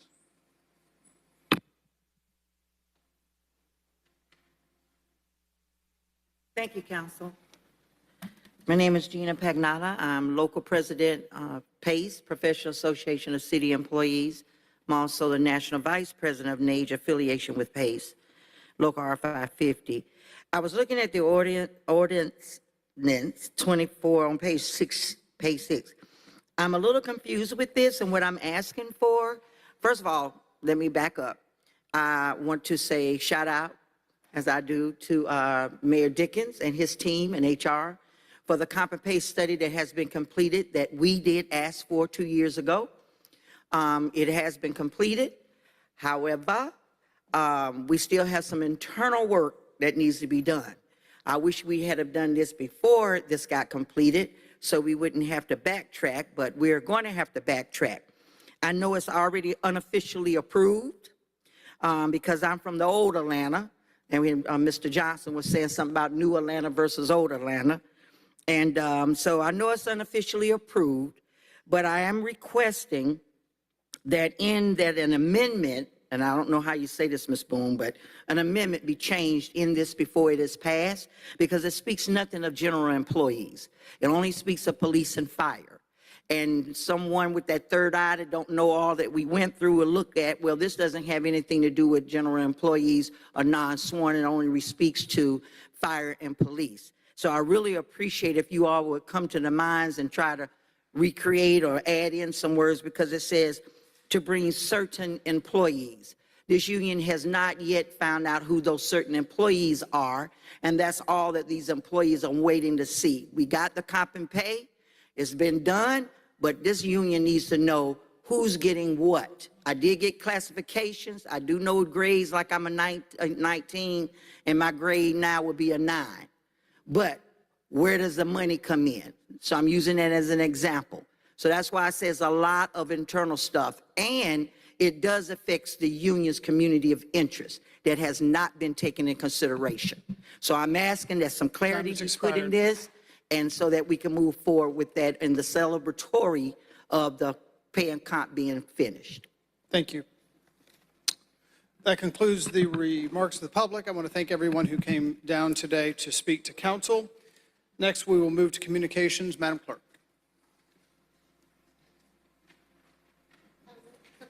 Mr. President, I think we need to do the report of the journal. Oh, sorry. Yes, thank you for the correction. Yes, report of the journal. Madam Clerk. I, Corinne Lindo, Municipal Clerk of the City of Atlanta, do hereby certify that the minutes of the regular meeting held on Monday, August 5th, 2024 are true and correct. If there are no additions or corrections to the journal, I would entertain a motion to adopt.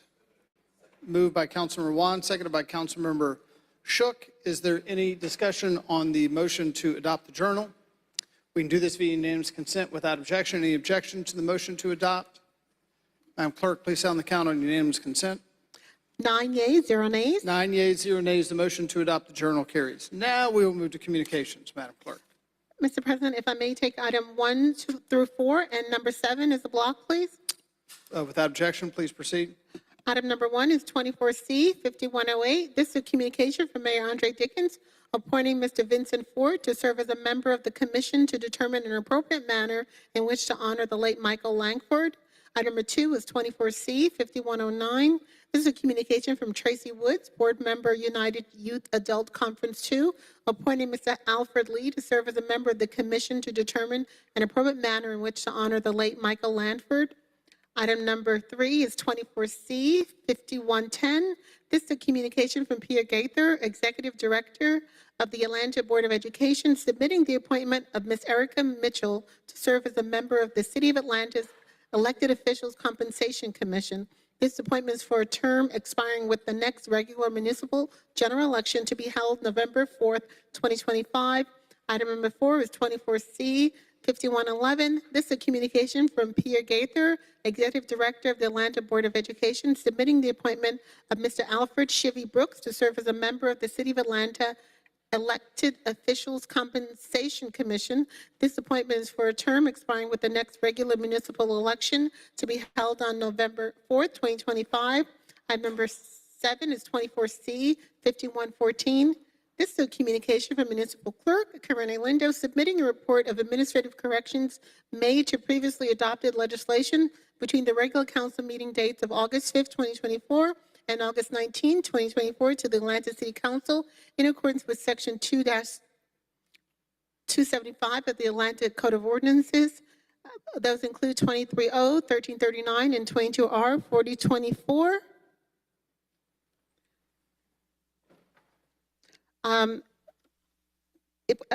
Staff recommendation is to accept and file these items.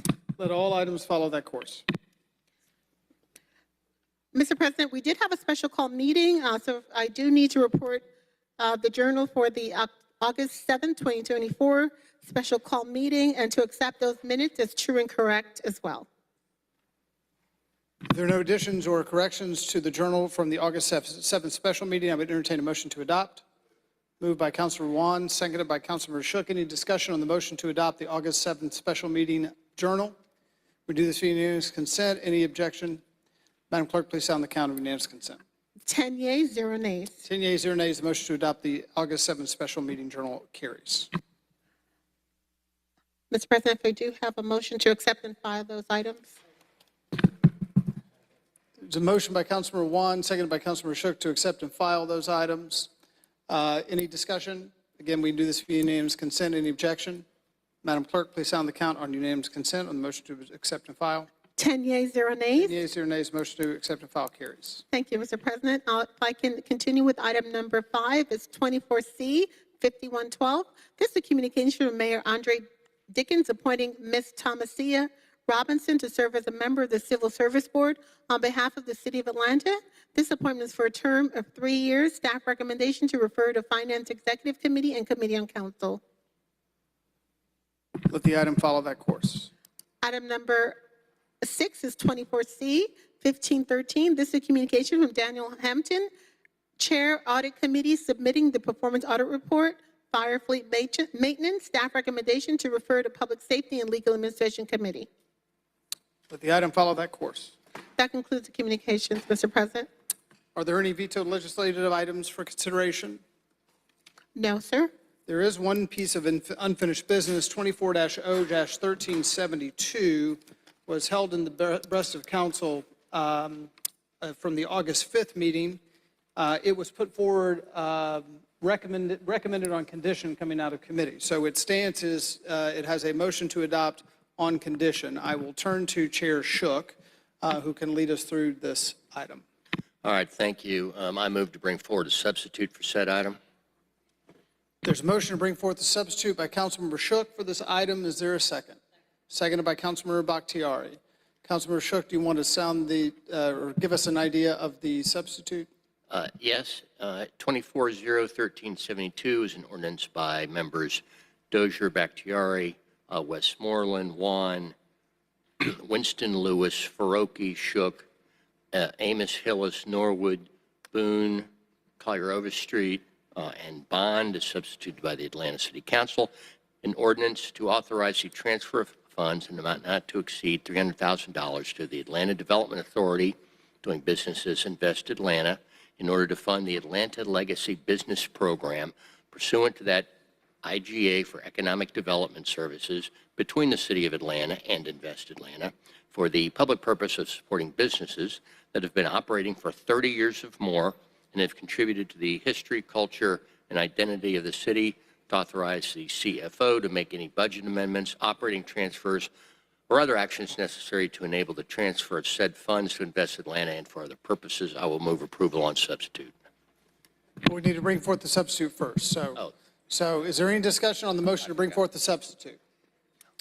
Hearing none, we'll move to a vote. Madam Clerk, please open the vote on the motion to bring forth the substitute. The vote is open.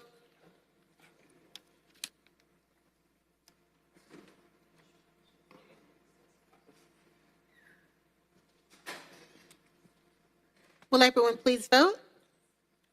The vote's closed. That's 12 yeas, 0 nays. 12 yeas, 0 nays. The motion to bring forth the substitute carries.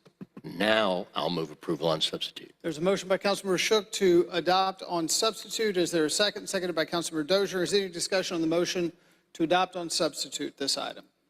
Madam Clerk, please open the vote on the motion to adopt as substituted. The vote is open.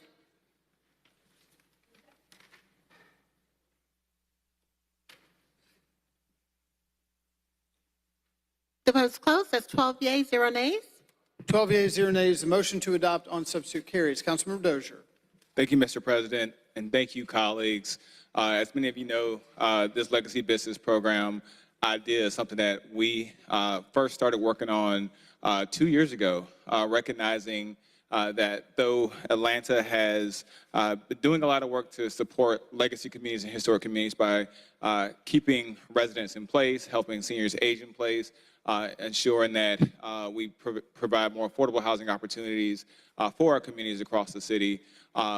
We recognize that our business community also plays a pivotal role in ensuring that our communities are where they are, that the essence of what makes a neighborhood, what makes a community, what makes our city is also carried by the work of our small businesses that have been working day in, day out, having weathered recessions, having weathered the Olympics, having weathered all sorts of things, and yet they are here still today ensuring that Atlanta remains Atlanta. And so this work will ensure that that continues to happen, whether or not a business has been here for 30 years or 40 years or 50 years, to make sure that they can be here for the next 30 or 40 or 50 years, to continue to ensure that we are doing our part to preserve that culture in these institutions that add so much to our culture. I think it's very important that we have taken this step.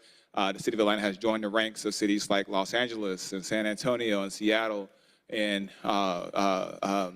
other cities whose names I can't remember because I'm just so excited that we got this passed. So I just want to thank you, colleagues, for helping me in making this happen. Thank you to our mayor, Andre Dickens, for his administration's support. Thank you to Invest Atlanta, and thank you to our city's Department of City Planning who helped put this all together.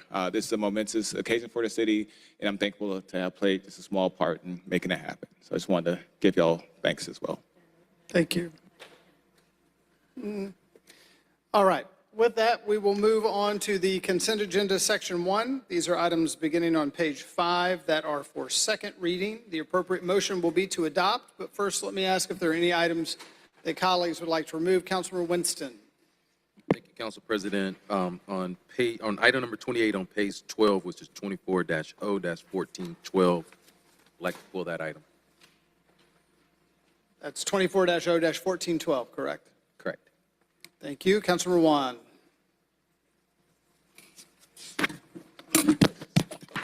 All right, on page 10, item number 21, which is ordinance 24-0-1398. Page 10, item 21, which is 24-0-1398 under public safety. Thank you. Thank you. Any other items to be removed from the consent agenda, section 1? Hearing none, I would entertain a motion to adopt the consent agenda, section 1, with 2 items removed. Who moved that? Oh, Councilmember Bakhtiari made the motion. Councilmember Juan seconded. Is there any discussion on the motion to adopt the consent agenda, section 1, with 2 items removed? Hearing none, move to vote. Madam Clerk, please open the vote on the motion to adopt. The vote is open.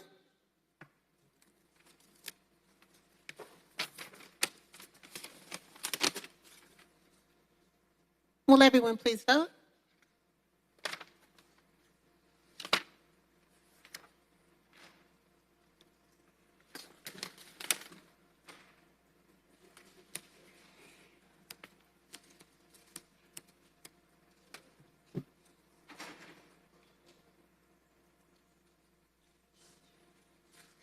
The vote's closed. 11 yeas, 0 nays. 11 yeas, 0 nays. The motion to adopt the consent agenda, section 1, with 2 items removed carries. Councilmember Shook. Thank you. I would like to send to the mayor's office post haste on page 6, item 24-0-1304. It's a motion by Councilmember Shook, seconded by Councilmember Juan, to send 24-0-1304 to the mayor's office post haste. Is there any discussion on the motion to move this item post haste? We do this via unanimous consent without objection. Any objection to the motion? Madam Clerk, please sound the count on unanimous consent on the motion to move this item post haste. 11 yeas, 0 nays. 11 yeas, 0 nays. The motion to move post haste carries. Next, we will move to the consent agenda, section 2. These are items that begin on page 30 of your materials. They are all for first reading. Therefore, the appropriate motion will be to refer. But first, let me ask, are there any items to be removed from the consent agenda, section 2? Hearing none, I'd entertain a motion to refer. Moved by Councilmember Juan, seconded by Councilmember Winston. Is there any discussion on the motion to refer the consent agenda, section 2? Hearing none, move to vote. Madam Clerk, please open the vote on the motion to refer. The vote is open.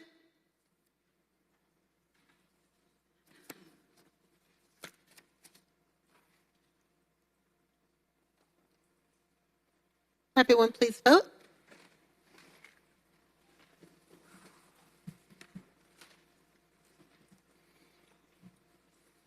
closed. 11 yeas, 0 nays. 11 yeas, 0 nays, the motion to refer carries. We will now move to our reports of standing committees. First up today will be the Transportation Committee. Chair Amos.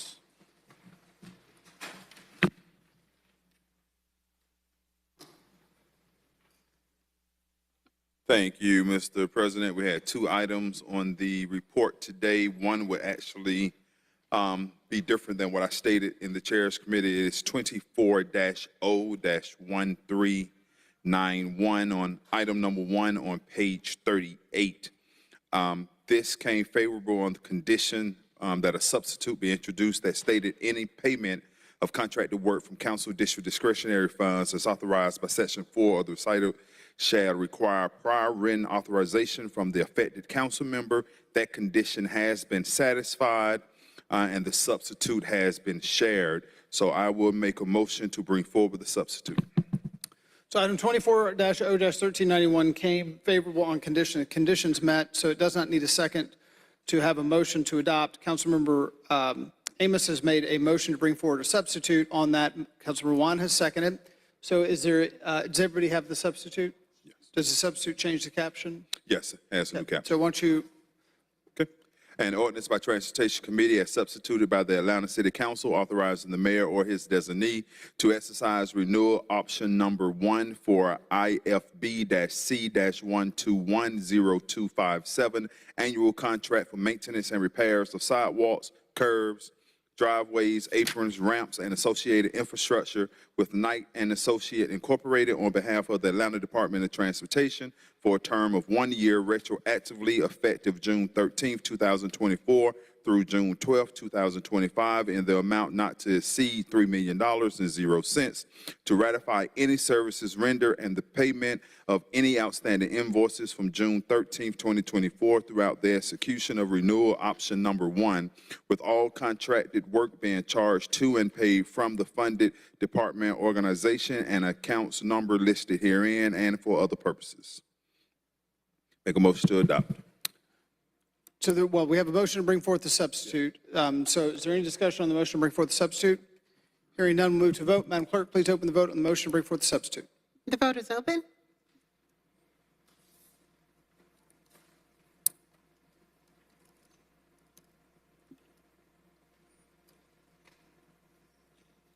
The vote's closed. 11 yeas, 0 nays. 11 yeas, 0 nays. The motion to bring forth the substitute carries. Now make a motion to adopt. It's a motion to adopt as substituted by Councilmember Amos, seconded by Councilmember Juan. Is there any discussion on the motion to adopt as substituted? Hearing none, we'll move to vote. Madam Clerk, please open the vote on the motion to adopt as substituted. The vote is open.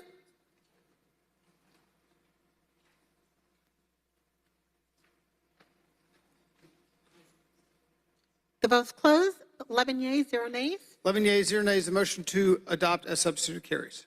Thank you, sir. And this is Resolution 24-R-3839, a resolution by Councilmember Andrea L. Boone authorizing the mayor or his designee to execute an agreement for IFB-C.202209-1230099 Fairburn Road Complete Streets with Astra Group Incorporated on behalf of the Atlanta Department of Transportation for a term of 2 years with one-year renewal option in the amount not to exceed $33,200,000 and 0 cents. All contracted work will be charged to and paid from the fund department organization and account number listed and for other purposes. This item was forwarded to full council without recommendation on the condition that the cost estimation be reconciled with the 2015 and 2022 project list. That recommendation or condition has not been met. So I make a motion to send this back to committee.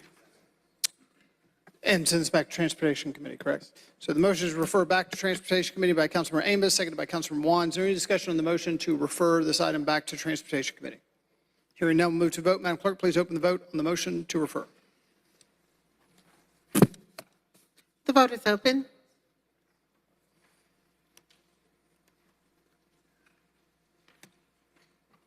The vote's closed. It's 12 yeas, 0 nays. 12 yeas, 0 nays. The motion to refer carries. Thank you, Mr. President. Thank you. Next up today will be Finance Exec Committee. Chair Shook, you going to take it?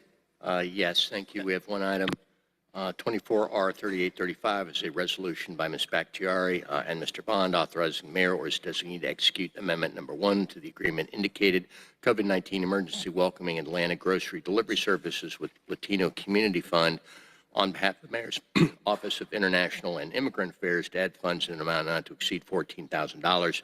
All contracted work to be charged to and paid from, et cetera. The motion is to file. Is the motion coming out of committee, Councilmember Shook, or are you making the motion? No, coming out of committee. Motion coming out of committee to file 24-R-3835. It doesn't need a second. Is there any discussion on the motion to file this item? Hearing none, Madam Clerk, move to vote.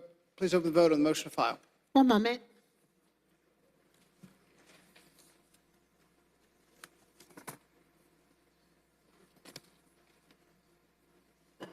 The vote is open.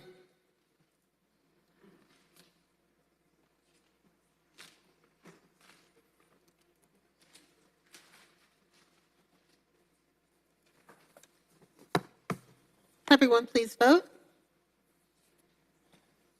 The vote's closed. That's 12 yeas, 0 nays. 12 yeas, 0 nays. The motion to file carries.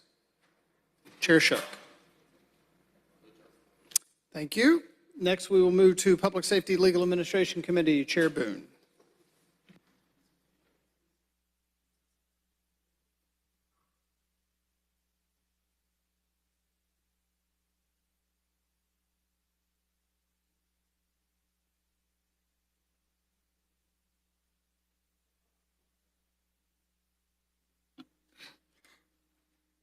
Good afternoon. Please turn to page 56 of your full council agenda for the Standing Committee Report for the Public Safety and Legal Administration Committee for Item 1, Resolutions, Item 24-R-3897, Item 156, forwarded with no recommendation, a resolution by Public Safety and Legal Administration Committee authorizing the mayor or his designee to execute the First Amendment to Sole Source Agreement, SS-S-1210128, AFD First and Alerting Radio Interface Controller for Fire Station Maintenance and Support Services with Whitstead, Inc., on behalf of the Department of Aviation to add Atlanta Fire Rescue Department as an authorized user and to add funding for additional services in an amount not to exceed $339,844.46.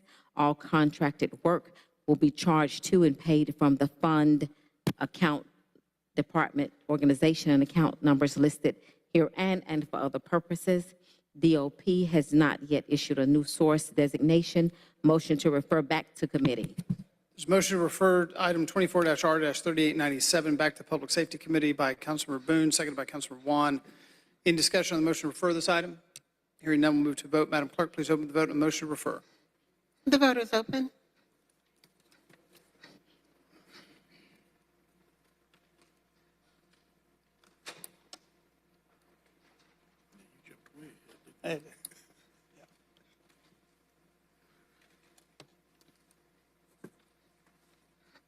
Will everyone please vote?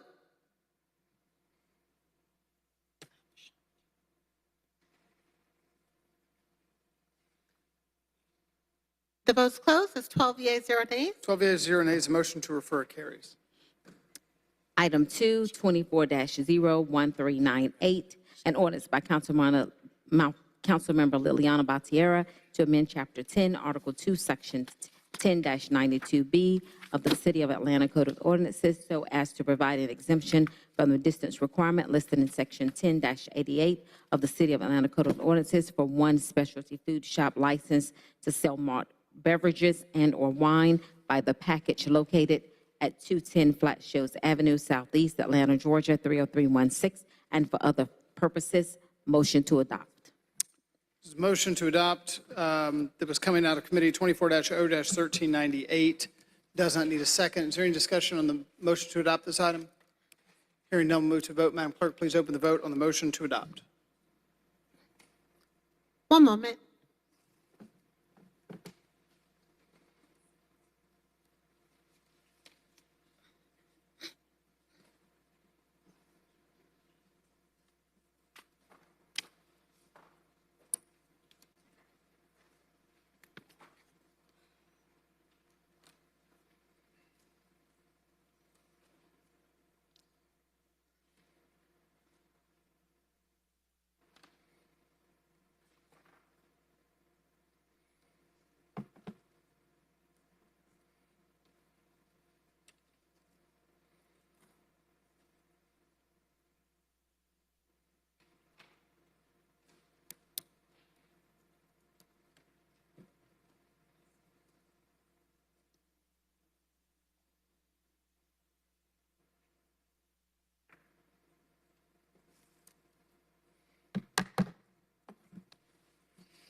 The vote is open.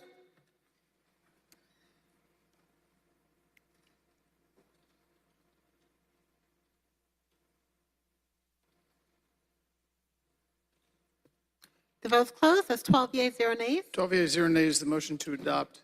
Thank you, Mr. President.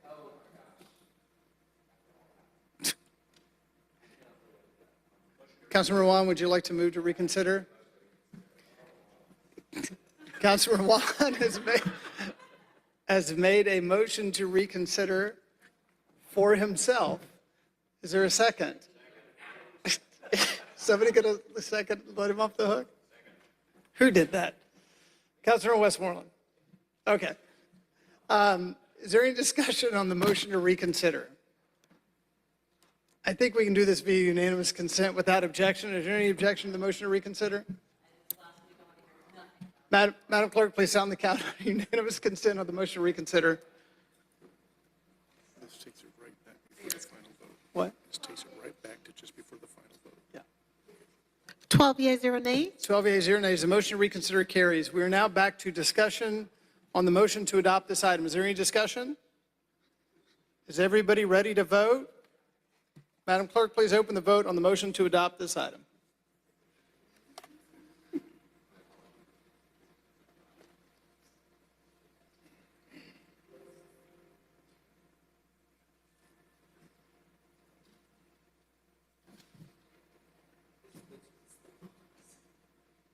The vote is open.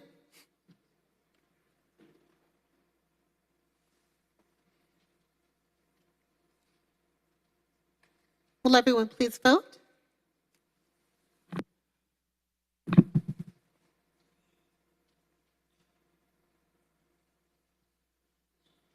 The vote's closed. 11 yeas, 1 nay. 11 yeas, 1 nay. The motion to adopt carries. Thank you, Mr. President.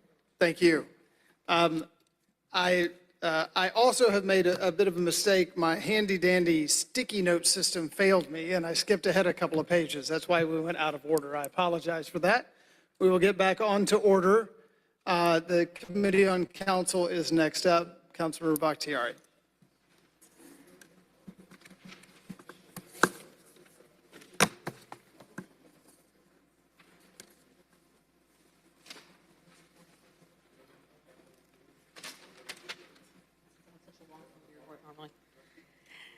Thank you, Mr. Council President. If there are no objections, I will be taking items 1 and 2 as a block. Objection, please proceed. Item number 1, 24-C-5091, a communication from Council President Doug Shipman appointing Ms. Frances Bone to serve as a member of the Buckhead Community Improvement District. This appointment is for a term of 4 years. Item number 2, 24-C-5095, a communication from Reverend Dr. James Milner, Sr., accepting service on behalf of the Chapel of Christian Love Missionary Baptist Church to serve as a member of the commission to determine an appropriate manner in which to honor Mayor Shirley Franklin.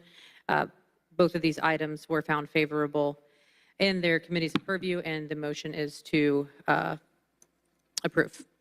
Motion to approve 24-C-5091 and 5095. These are coming out of committee. They don't need a second. Is there any discussion on the motion to approve these 2 items? We can do these since they're communications via unanimous consent without objection. Any objection? Madam Clerk, please sound the count on unanimous consent on the motion to accept these 2 items, approve these 2 items. That's 12 yeas, 0 nays. 12 yeas, 0 nays. The motion to approve these 2 items carries. Thank you. Going on to ordinances for second reading, 24-0-1399, item number 3, an ordinance by Councilmembers Liliana Bakhtiari, Jason Winston, Amir Faroki, Jason Dozier, Alex Vaughn, Dustin Hillis, and Matt Westmoreland to amend the charter of the City of Atlanta, Georgia, 1996 Georgia laws, adopted under and by virtue of the authority of the Municipal Home Rule Act of 1965, OCGA, Section 36-35-1, as amended by amending Atlanta City Charter Part 1, Charter-related laws, Subpart A, Article 3, Chapter 4, Authorities, Commissions, and other similar bodies, Section 3-4012B, as it relates to the determination of basis to implement a process by which the chair of the Committee on Council may sunset boards, authorities, commissions, and other similar bodies following a period of inactivity of 2 years to amend the City of Atlanta Code of Ordinances to reflect the actions of this charter amendment for other purposes. This item was forwarded with no recommendation from COC, and I am making the motion to approve this item, in which it will get referred back to COC. Yes, it's a charter amendment. We'll have to approve it, and then it'll be referred back. So there is a motion to adopt 24-0-1399 by Councilmember Bakhtiari. Is there a second? Seconded by Councilmember Juan. Any discussion on the motion to adopt this item? Hearing none, move to a vote. Madam Clerk, please open the vote on the motion to adopt. The vote is open.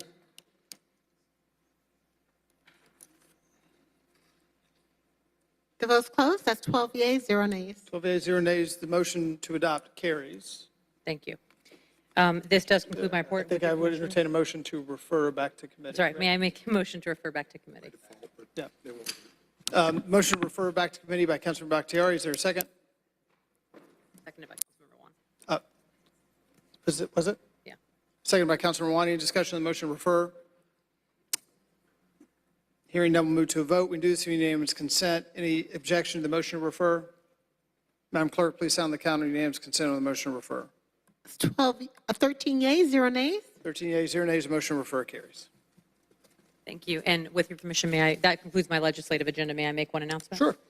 I made this announcement earlier. I'm going to make it again now. The Atlanta Commission on Fatherhood, Men, and Boys. It was an initiative started by our current mayor when he was a council member back in 2021.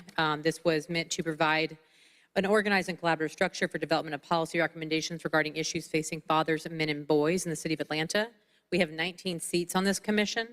We have 7 appointments that have been made so far, and we're 3 away from having a quorum so that this commission can start meeting. There are 12 vacancies. I'm going to read them off quickly to you now. Our mayor has 2. Post 1s, 2, and 3 each have an appointment. District 1 has an appointment. District 4, District 5, District 6, 7, 9, and 11 all have appointments. Mr. Overton will be shooting all of us an email this week to remind us to please fill these slots of vacancies if we have some. And I will be, when we return back to Committee on Council, I'll be making an announcement of this commission, but also another one that we need to fill as well. So again, continuing with the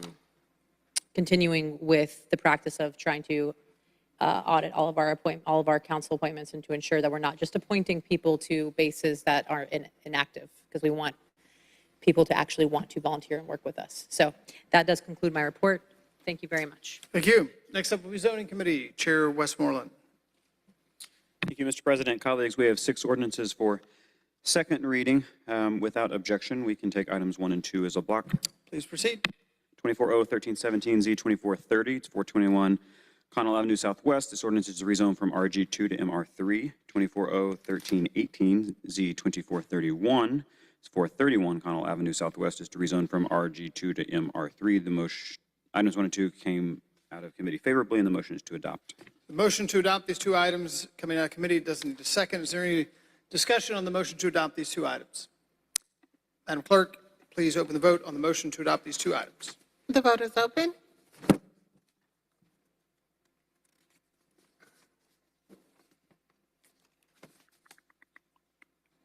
The vote is closed.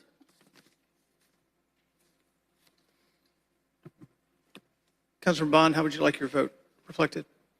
Aye for Councilor Bond. Councilor Boone? Aye as well.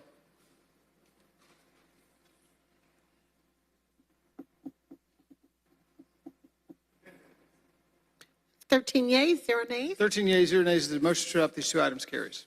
Next up, without objection, we can take items 3 through 5 as a block.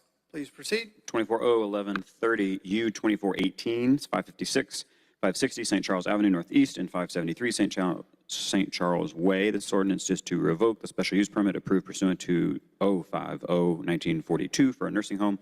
Next up, 24-0-1316, Z2429, 1407 Beecher Street Southwest, is to rezone from R4BL to R4B-CBL. 24-0-1327, U2417, 1042 Northside Drive Northwest, is a special use permit establishing exceeding 7,500 square feet in area in which alcohol beverages are sold or consumed on the premises. Items 3 through 5 were favorable as amended, so the motion is to adopt as amended. There's a motion to adopt as amended coming out of committee, these 3 items. It does not need a second. Is there any discussion on the motion to adopt these 3 items as amended? Hearing none, we'll move to a vote. Madam Clerk, please open the vote on the motion to adopt these items as amended. The vote is open.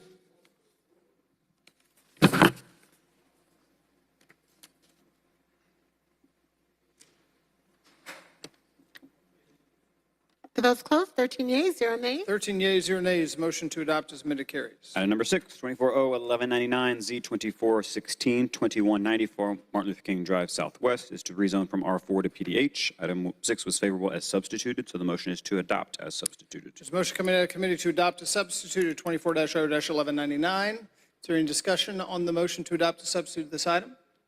Hearing none, we'll move to vote. Madam Clerk, please open the vote on the motion to adopt a substituted. The vote is open.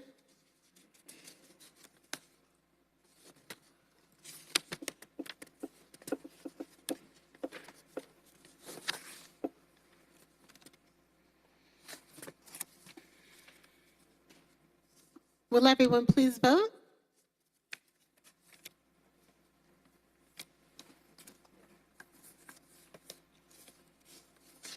The vote's closed at 13 yeas, 0 nays. 13 yeas, 0 nays, the motion carries. Item number 7 is 24R3840. It's a resolution by Councilmember Jason Dozier, substituted by the Zoning Committee, recognizing and acknowledging that the City of Atlanta and Fulton County Recreation Authority is the governmental entity and public body, corporate and politic, acting for and on behalf of the City of Atlanta and Fulton County, Georgia, for the governmental purpose in its operation of a publicly owned State Farm Arena and certain related parking facilities is exempt from regulation under the Atlanta zoning ordinance, including the sign ordinance codified thereunder, and to provide certain assurances regarding the continued exemption related to the differing ownership interests of AFCRA and future parking facility locations related to and provided in support of the arena in order to facilitate the sale of certain real property by AFCRA, which will provide a significant benefit to the City of Atlanta and for other purposes. I'll make a motion to bring forward the substitute that was passed out earlier, second by Councilmember Dozier. There's a motion by Councilmember Westmoreland, second by Councilmember Dozier to bring forth substitute on 24-R-3840. Is there any discussion on the motion to bring forth the substitute? Hearing none, we'll move to a vote. Madam Clerk, please open the vote on the motion to bring forth the substitute. The vote is open.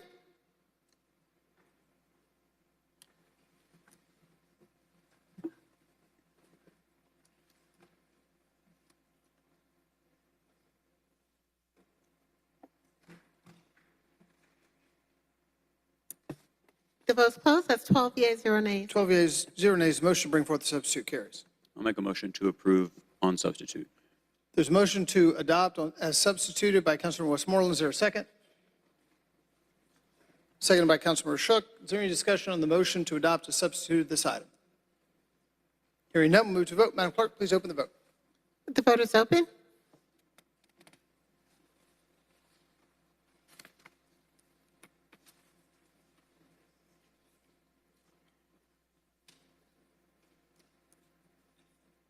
The vote's closed. That's 12 yeas, 0 nays. 12 yeas, 0 nays, the motion to adopt as substituted carries. We have 1, 2, 3, 4, 5, 6 items for first reads that without objection can be read in as a block. Please proceed. 24-1420 Z2451, 831 Hargett Street Southeast is an ordinance to rezone from R4 to R4A. 24-1421 Z2452, 2905 Waters Road Southwest is to rezone from R4 to R4A. 24-1422 Z2455, 705 Constitution Road Southeast is to rezone from I1C to I1. 24-1423 U2422, 1196 Artwright Place Southeast, as well as 1189 and 1193 Merlin Avenue Southeast is an ordinance for a special use permit for a daycare and school. 24-1424 U2423 122 Cleveland Avenue Southwest is an ordinance for a special use permit for a personal care home. 24-1425 U2424 3612 Paces Ferry Road Northwest is an ordinance for a special use permit for a place of worship. I make a motion to refer items 8 through 13 to ZRB and Zoning Committee. There's a motion to refer these items by Councilor Westmoreland. Is there a second? Seconded by Councilor Hillis. Any discussion on the motion to refer these items? Hearing none, we'll move to vote. Madam Clerk, please open the vote on the motion to refer these 6 items. The vote is open.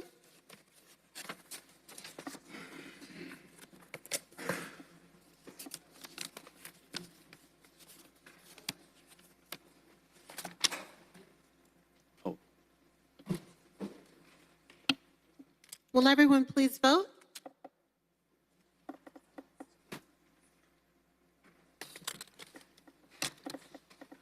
The vote's closed.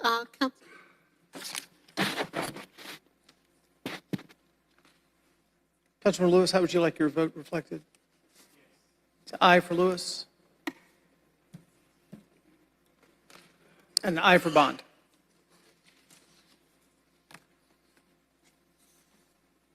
That's 12 yeas, 0 nays. 12 yeas, 0 nays, the motion to refer carries. That concludes the report of the Zoning Committee. Thank you, Chair Westmoreland. Next up will be the City Utilities Committee. Chair Lewis.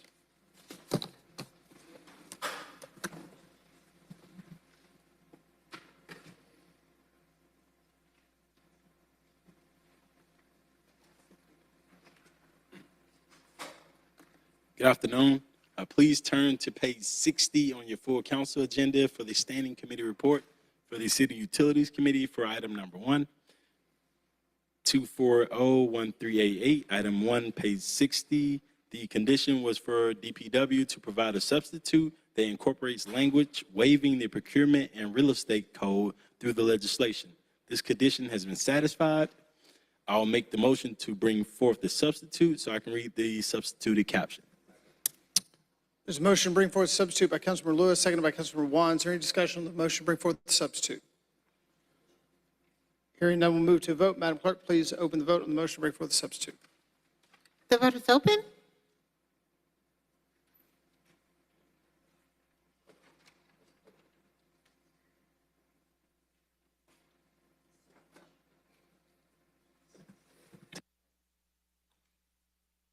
The vote's closed. 13 yeas, 0 nays. 13 yeas, 0 nays. The motion to bring forth the substitute carries. So we'll read the new caption. A substituted ordinance by the City Utilities Committee and ordinance authorizing the mayor or his designee to exercise the first renewal option to agreement IFB S1210076 yard debris processing, hauling, and diversion program with TAG grinding services incorporated on behalf of the Department of Public Works for a term of 1 year, retroactively effective May 18, 2024 through May 17, 2025, with no additional funding to execute the third amendment to the agreement for a base rate adjustment and to add funding on behalf of the Department of Parks and Recreation in the amount not to exceed $500,000 to waive the requirements of the Procurement and Real Estate Code, Chapter 2, Article 10 of the City of Atlanta Code of Ordinance to the extent of any conflict with this ordinance, all contractor work to be charged to and paid from the fund, department, organization, and account numbers listed herein for other purposes.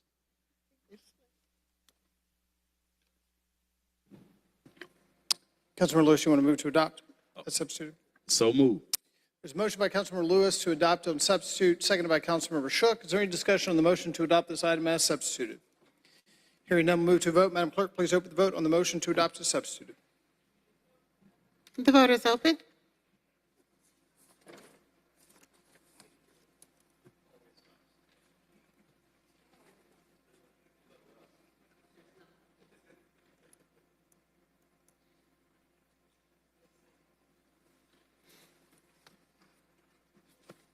The vote is closed. Mr. President. 11 yeas, 1 nay. Councilmember Overstreet, how would you like your vote reflected? It's an aye for Councilmember Overstreet. It's 12 yeas, 1 nay. 12 yeas, 1 nay. The motion to adopt a substitute carries.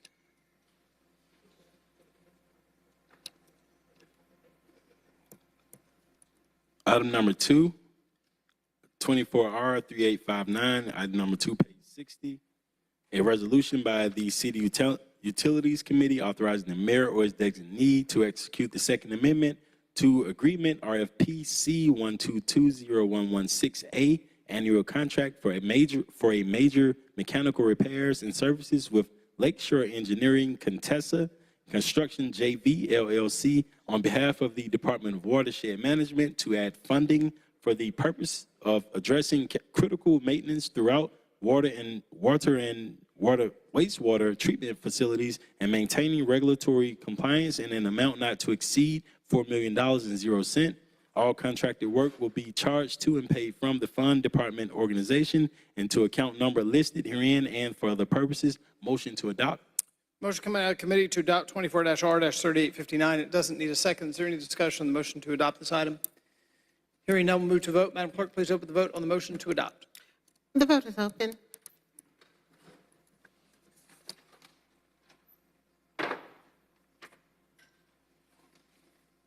Will everyone please vote? The vote's closed. 13 yeas, 0 nays. 13 yeas, 0 nays. The motion to adopt carries. Thank you, Mr. President. That concludes my report. What's the third? One more. Okay. Number 3, 24R3860, item number 3, page 60, a resolution by City Utilities Committee authorizing the mayor or his designee to execute the second agreement RFP C12201116B annual contract for major mechanical repairs and services with Ruby Collins Southeast JV LLC on behalf of the Department of Watershed Management to add funding for the purpose of addressing critical maintenance throughout the water and wastewater treatment facilities and for maintaining regulatory compliance in an amount not to exceed $17,500,000 and 0 cents. All contracted work will be charged to and paid from the fund, department organization, and account number listed herein and for other purposes. Motion to adopt. There's a motion to adopt 24-R-3860 coming out of committee. It doesn't need a second. Is there any discussion on the motion to adopt this item? Hearing none, we'll move to vote. Madam Clerk, please open the vote on the motion to adopt. The vote is open.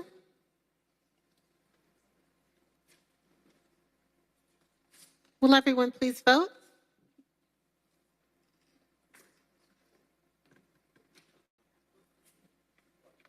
The vote is closed. 13 yeas, 0 nays. 13 yeas, 0 nays. The motion to adopt carries.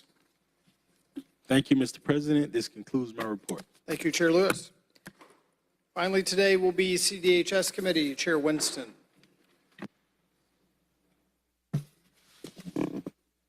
Thank you, Council President. First item I have for today is 24-0-1257, CDP-24-009, an ordinance by Community Development Human Services Committee to amend the land use element of the 2021 Atlanta Comprehensive Development Plan so as to redesignate property located at 2194 Martin Luther King Jr. Drive Southwest from the single-family residential land use designation to the medium-density residential land use designation and for other purposes. This was in MPU 1, Council District 10. The recommendation of the committee is to file. There's a motion coming out of committee to file 24-0-1257. It doesn't need a second. Is there any discussion on the motion to file this item? Hearing none, we'll move to vote. Madam Clerk, please open the vote on the motion to file. The vote is open.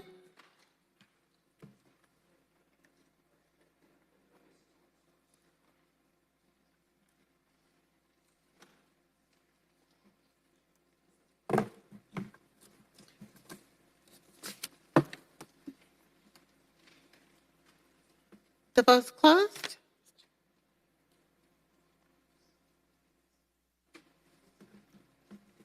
Councilmember Juan, you are in the chamber. How would you like? Councilmember Juan's an aye. It's 13 yeas, 0 nays. 13 yeas, 0 nays. The motion to file carries. Thank you. And then the last item was the item that was pulled from the consent agenda, item number 28 on page 12. This is 24-0-1412, an ordinance by Councilmember Jason H. Winston to authorize the mayor or his designee on behalf of the Department of Grants and Community Development to amend the FY 2025 intergovernmental grant fund budget in an amount not to exceed $15,393,477.00 for the purpose of funding the 2024 Housing Opportunities for Persons with AIDS program and to amend the FY 2025 Community Development Fund budget in an amount not to exceed $9,484,672.00 by adding to anticipations and appropriation funds awarded by the United States Department of Housing and Urban Development in a total amount not to exceed $24,878,849.00 for the purpose of funding the 2024 Community Development Block Grant Program, 2024 Emergency Solutions Grant Program, 2024 Home Investment Partnership Program, to authorize the mayor or his designee to enter into various contractual agreements with sub-recipients and project sponsors awarded in the 2024 Notice of Funding Availability, and for the purpose of reprogramming funds from past award programs in an amount not to exceed $1,104,275.18 to authorize the mayor or his designee to enter into various contractual agreements for projects that are assigned DGCD and other departments of the city. All contracted work shall be paid to and paid from the accounts listed here and for other purposes. Colleagues, you were emailed the amendments that updates the exhibits to correct some account strings. So I move to amend. There's a motion to amend by Councilor Winston. It was seconded by Councilmember, somebody over here did. Councilmember Westmoreland. Is there any discussion on the motion to amend this item? Hearing none, we'll move to vote. Madam Clerk, please open the vote on the motion to amend. The vote is open.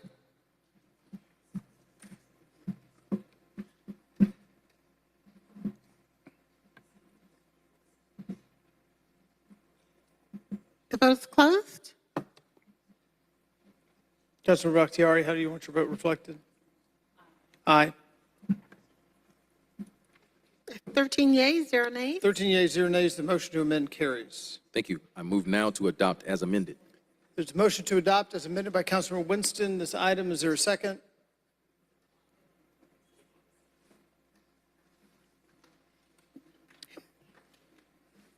Is there a second? Second by Councilor Dozier. Any discussion on the motion to adopt as amended this item? Hearing none, we'll move to vote. Madam Clerk, please open the vote on the motion to adopt as amended. One moment, please.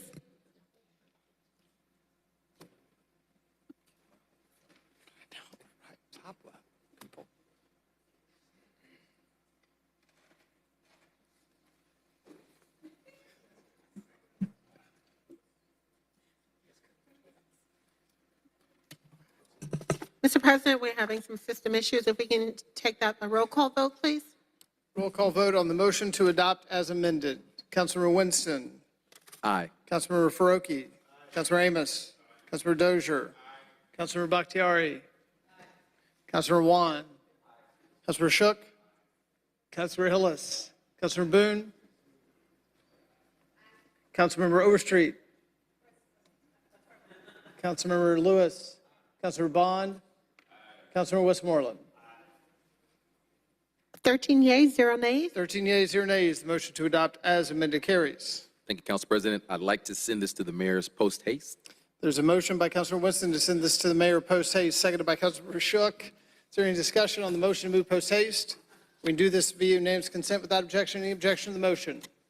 Madam Clerk, please sound the count on unanimous consent on the motion to move this item post haste. 13 yeas, 0 nays. 13 yeas, 0 nays. The motion to move post haste carries. Thank you, Council President. That concludes my report. Thank you, Chair Winston. That concludes the report of the standing committees today. We will next move to personal papers. I don't believe there are any for immediate consideration, so we will go down the list for referral. First up today is Councilor Amos.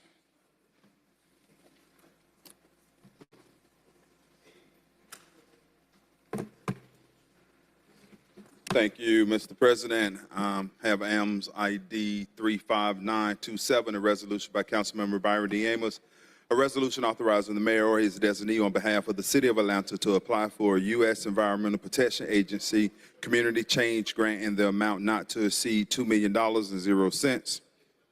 I'm sorry, sir, $20 million and 0 cents for the purpose of implementing environmental and climate justice activities to reduce pollution, increase climate resiliency, and build community capacity, authorizing the mayor or his designee on behalf of the city of Atlanta to prepare for the relevant application documents and enter into a necessary agreement with the EPA in connection with this grant and for other purposes.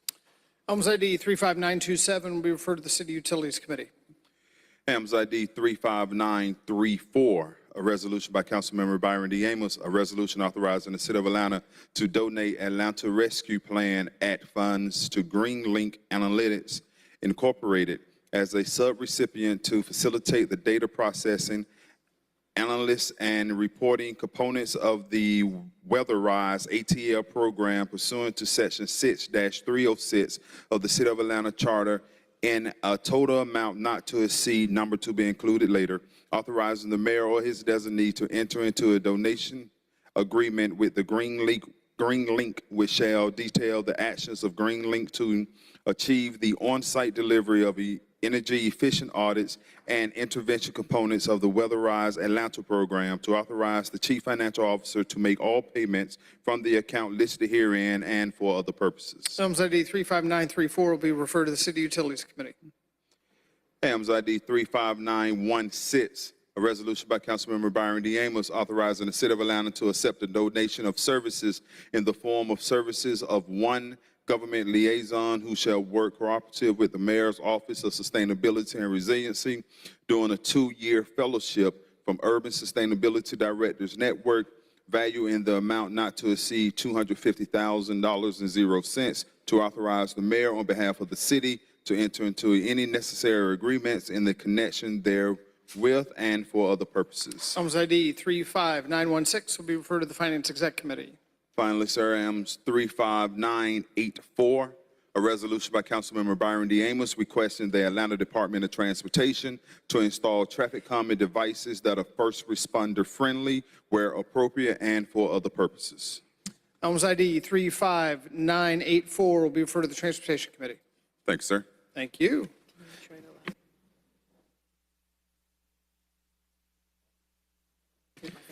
I'm going to skip Councilmember Bakhtiari. She's got a couple of edits to her papers, so I'm going to go to Councilmember Bond.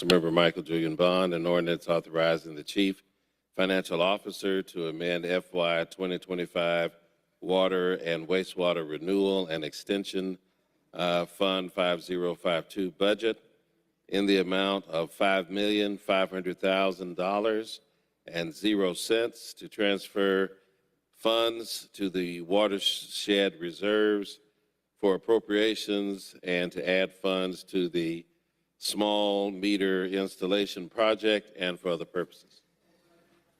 Items ID 35940 will be referred to the City Utilities Committee.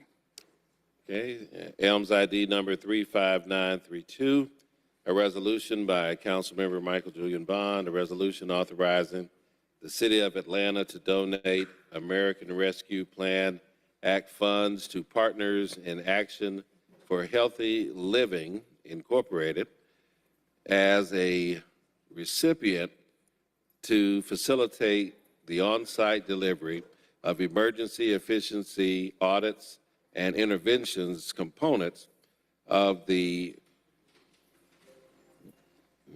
Weatherize ATL program pursuant Section 6-306 of the City of Atlanta's charter in the total amount not to exceed blank dollars and blank cents, authorizing the mayor or his designee to enter into a donation agreement with such said entity, which shall detail the options to achieve the on-site delivery of energy efficiency audits and interventions components of the Wheatrise ATL program, and authorize the financial officer to make payments from the accounts listed therein and for other purposes. Items ID 35932 will be referred to the City Utilities Committee. Thank you, Mr. President. Thank you. Councilor Boone.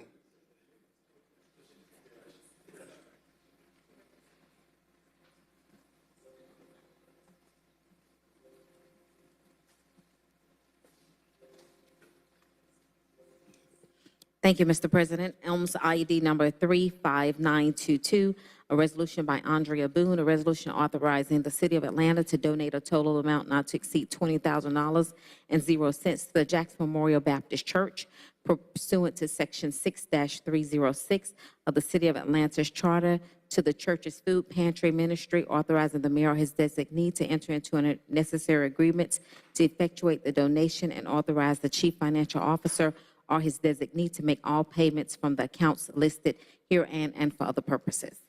Items ID 35922 will be referred to the Finance Exec Committee. Elms ID number 35991, a resolution by Councilmember Andrea Boone requesting the Mayor's Office of Policy and the Department of City Planning's Office of Housing and Community Development to add both Carroll Heights and Adamsville to the Neighborhood Transformation Initiative and for other purposes. Elms ID 35991 will be referred to the CDHS Committee. Elms ID number 35923, a resolution by Councilmember Andrea Boone, a resolution to authorize the mayor or his designee to execute sub-recipient agreements in connection with the Shelter and Services Grant funded by the U.S. Department of Homeland Security, Federal Emergency Management Agency, with the following sub-recipients: Georgia Asylum and Immigration Network, an amount of $105,825, Center for Victims of Torture, an amount of $104,470, Latin American Association, an amount of $159,000, Casa Alterna, an amount of $298,489, Migrant Equity Southeast, an amount of $352,000, Hispanic Alliance Georgia, an amount of $171,000, International Rescue Committee, an amount of $1 million, Inspirations, an amount of $410,000, Inner City Muslim Action Network, an amount of $603,000. All amounts to be paid from the FEMA grant funds for the purpose of providing shelter and other services to non-citizen migrants recently released from Department of Homeland Security custody in the city of Atlanta, and all contracted work shall be charged to and paid from the accounts listed here and for other purposes. Elms ID 35923 will be referred to the CDHS Committee. Elms ID number 35962, a resolution urging the introduction of a program of blight condemnation designed to eradicate blight within the city of Atlanta and for other purposes.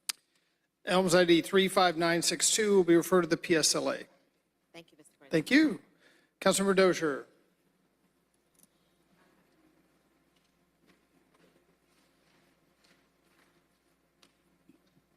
Thank you, Mr. President. I have two items. The first one is Elms number 35985, an ordinance by Councilmember Jason Dozier to amend City of Atlanta Code of Ordinances, Chapter 142, Article 7, Section 142-103, large gathering, more than 75 attendees, to add required notification to the applicable neighborhood planning unit and for other purposes.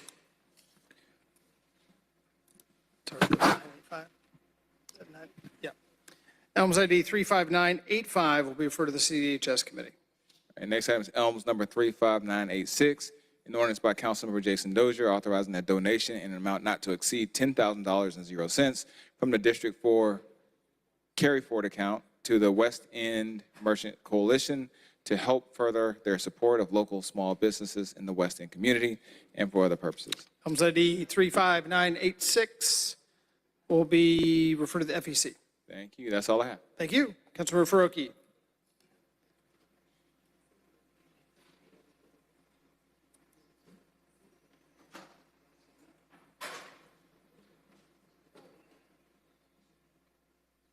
Councilmember Faroki.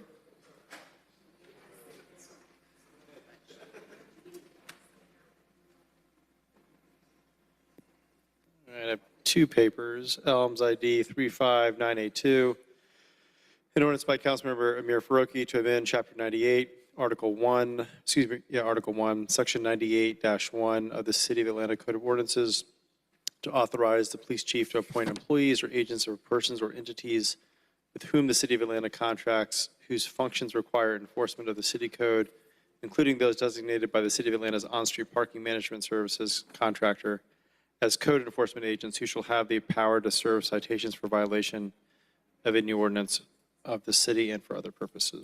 Elms ID 35982 will be referred jointly to the Transportation and PSLA committees.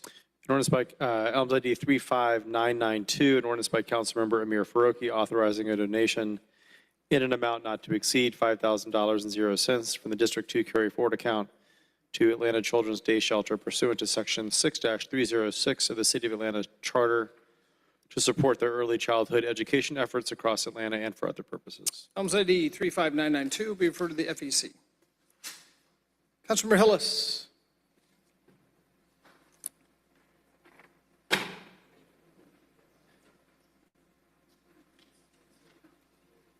One item, Elms number 35951, an ordinance by Councilmember Dustin Hillis to amend certain provisions of Chapter 28A, Part 16 of the City of Atlanta Code of Ordinances for the purpose of clarifying restrictions on the erection of freestanding signs, to amend certain provisions of Chapter 28A of Part 16 for the purpose of modifying sign permit application procedures and for other purposes. Elms ID 35951 will be jointly referred to the zoning and CRB committees. Councilmember Lewis.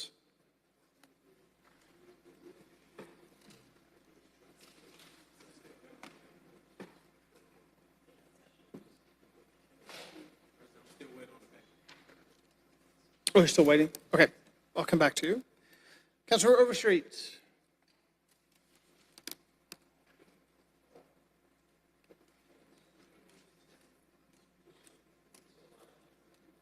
Thank you, Council President. Elms ID number 35978, an ordinance by Councilmember Marcy Collier Overstreet, an ordinance waiving Part 2, Code of Ordinances, General Ordinances, Chapter 2, Administration, Article 10, Procurement and Real Estate Code, Division 4 of the Atlanta City Code, authorizing the mayor or his designee on behalf of the Atlanta Department of Transportation to execute the Second Amendment to Agreement IFB-C/DOT 202208-1230054-2021 LMIG Street Resurfacing Project Group 2 South with Magnum Paving Company Incorporated to exercise final renewal option for a term of 1 year effective November 24th, 2024 through November 23rd, 2025, to add funding in an amount not to exceed $10,108,499.00. All contracted work shall be charged to and paid from the accounts listed herein and for other purposes. Elms ID 35978 will be referred to the Transportation Committee. Elms ID number 35953, a resolution by Councilmember Marcy Collier Overstreet, a resolution authorizing the City of Atlanta to donate an amount not to exceed $538,300.00 to the entities listed in the Exhibit A pursuant to Section 6-306 of the City of Atlanta Charter, to authorize the mayor or his designee to execute donation agreements for those donations that exceed $100,000, to authorize the chief financial officer to make the donation payments from the accounts listed herein and for other purposes. Elms ID 35953 will be referred to the FEC. Councilmember Shook.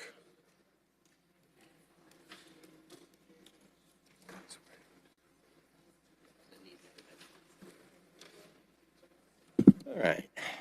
Elms 35979, resolution by Shook, authorizing the Commissioner of Watershed Management to adjust water sewer service charges to various customer accounts incurred due to burst water service lines in the amount of blank. Elms ID 35979 will be referred to the FEC. Elms 35980, resolution by Shook, authorizing the CFO to refund water customers for overpayments to water sewer accounts in the amount of blank. Elms ID 35980 will be referred to the FEC. Elms 35942, resolution by Shook, authorizing the mayor or his designee to execute an assumption of identification agreement with Atlanta Beltline, Inc., pursuant to an underlying agreement between the City of Atlanta and Norfolk Southern Railway Company. Elms ID 35942 will be referred to the Transportation Committee. Elms 35952, resolution by Shook, authorizing the city to donate an amount not to exceed $415,000 to Hub 404 Conservancy, Inc., pursuant to the section of the charter indicated here, to authorize the mayor or his designee to execute a donation agreement, to authorize the CFO to make the donation payments from the accounts listed herein and for other purposes. Elms ID 35952 will be referred to the FEC. And Elms 35977, an ordinance by Shook, waiving the sections of the code indicated here on behalf of the Department of Transportation to execute the Second Amendment to the contract indicated 2021 Lemig Street Resurfacing Project, Group 1 North, with Stewart Brothers, Inc., and to exercise final renewal option for a term of 1 year effective November 13th of this year through November 12th of next, pursuant to the code section indicated here, to add funding in an amount not to exceed $7,147,240.32, all contracted work being charged to and from, et cetera. Items ID 35977 will be referred to the Transportation Committee. That is all. Thank you. Councilmember Juan.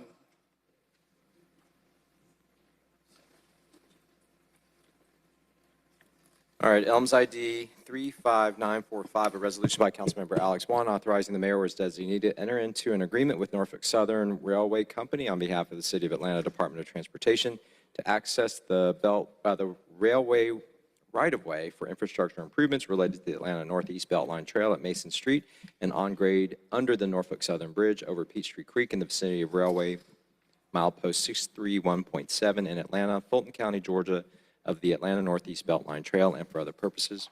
Items ID 35945 will be referred to the Transportation Committee. And then Elms 35975, an ordinance by Councilmember Alex Juan authorizing a donation to the Atlanta Pride Committee in an amount not to exceed blank on behalf of the City Council to support the 2024 Atlanta Pride Festival pursuant to Section 6306 of the City of Atlanta Charter and for other purposes. Items ID 35975 will be referred to the FEC. Thank you, Mr. President. Thank you.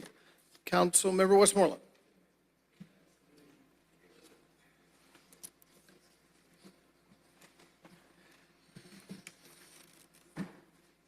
Elms ID 35918, resolution by Westmoreland authorizing the City of Atlanta to donate a total not to exceed $150,000 to Silence the Shame, Inc., pursuant to Section 6-306 of the city's charter to support Silence the Shame's efforts in educating and informing communities in the City of Atlanta about critical mental health resources, especially the availability and benefits of the 988 mental health crisis hotlines, authorizing the mayor or his designee to enter into a donation agreement which shall detail the actions of Silence the Shame, Inc. to promote 988 mental health crisis hotlines for the City of Atlanta, and to authorize the chief financial officer or his designee to make payments from the accounts listed herein and for other purposes. Items ID 35918 will be referred to the FEC. 35983, Westmoreland authorizing a donation amount not to exceed $5,000 from the Post-to-at-Large Carry Forward account to Sheltering Arms to support early childhood education efforts across Atlanta and for other purposes. Items ID 35983 will be referred to the FEC. Thank you. Thank you. Councilor Winston.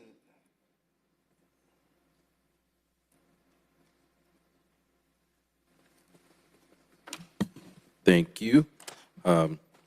First item is Elms ID 35924, an ordinance by Councilmember Jason Winston authorizing the mayor or his designee on behalf of the City of Atlanta Department of Labor and Employment Services, WorkSource Atlanta office, to accept a Workforce Innovation and Opportunity Act Youth Program grant in the amount not to exceed $830,534.00 from the Technical Colleges System of Georgia Office of Workforce Development, to authorize the Chief Financial Officer to amend the FY 2025 budget by adding to anticipation appropriations an amount not to exceed $830,534.00. All work shall be charged to and paid from the accounts listed herein and for other purposes. Items ID 35924 will be referred to the CDHS.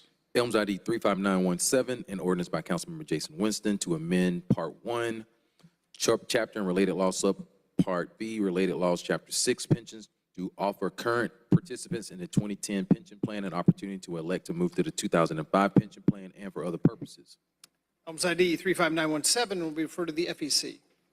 Elms ID 35926, an ordinance by Councilmember Jason Winston authorizing the mayor or his designee on behalf of the City of Atlanta Department of Labor and Employment Services, WorkSource Atlanta office, to accept a Workforce Innovation and Opportunity Act adult program grant in an amount not to exceed $751,967.00 from the Technical College System of Georgia Office of Workforce Development, to authorize the Chief Financial Officer to amend the FY 25 budget by adding to anticipation and appropriations an amount not to exceed $751,967.00.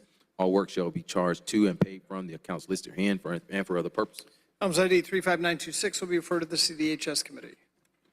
Elms ID 35925, an ordinance by Councilmember Jason Winston authorizing the mayor or his designee on behalf of the City of Atlanta Department of Labor and Employment Services, WorkSource Atlanta office, to accept a Workforce Innovation and Opportunity Act dislocated worker program grant in the amount not to exceed $1,998,029.00 from the Technical College System of Georgia Office of Workforce Development to authorize the Chief Financial Officer to amend the FY 2025 budget by adding to anticipation appropriations in the amount not to exceed $1,998,029.00. All work shall be charged to and paid from the accounts listed herein and for other purposes. Items ID 35925 will be referred to the CDHS committee. Thank you. Okay, let's go back up. Councilmember Lewis. Councilmember Lewis, are you good? Okay, Councilmember Lewis.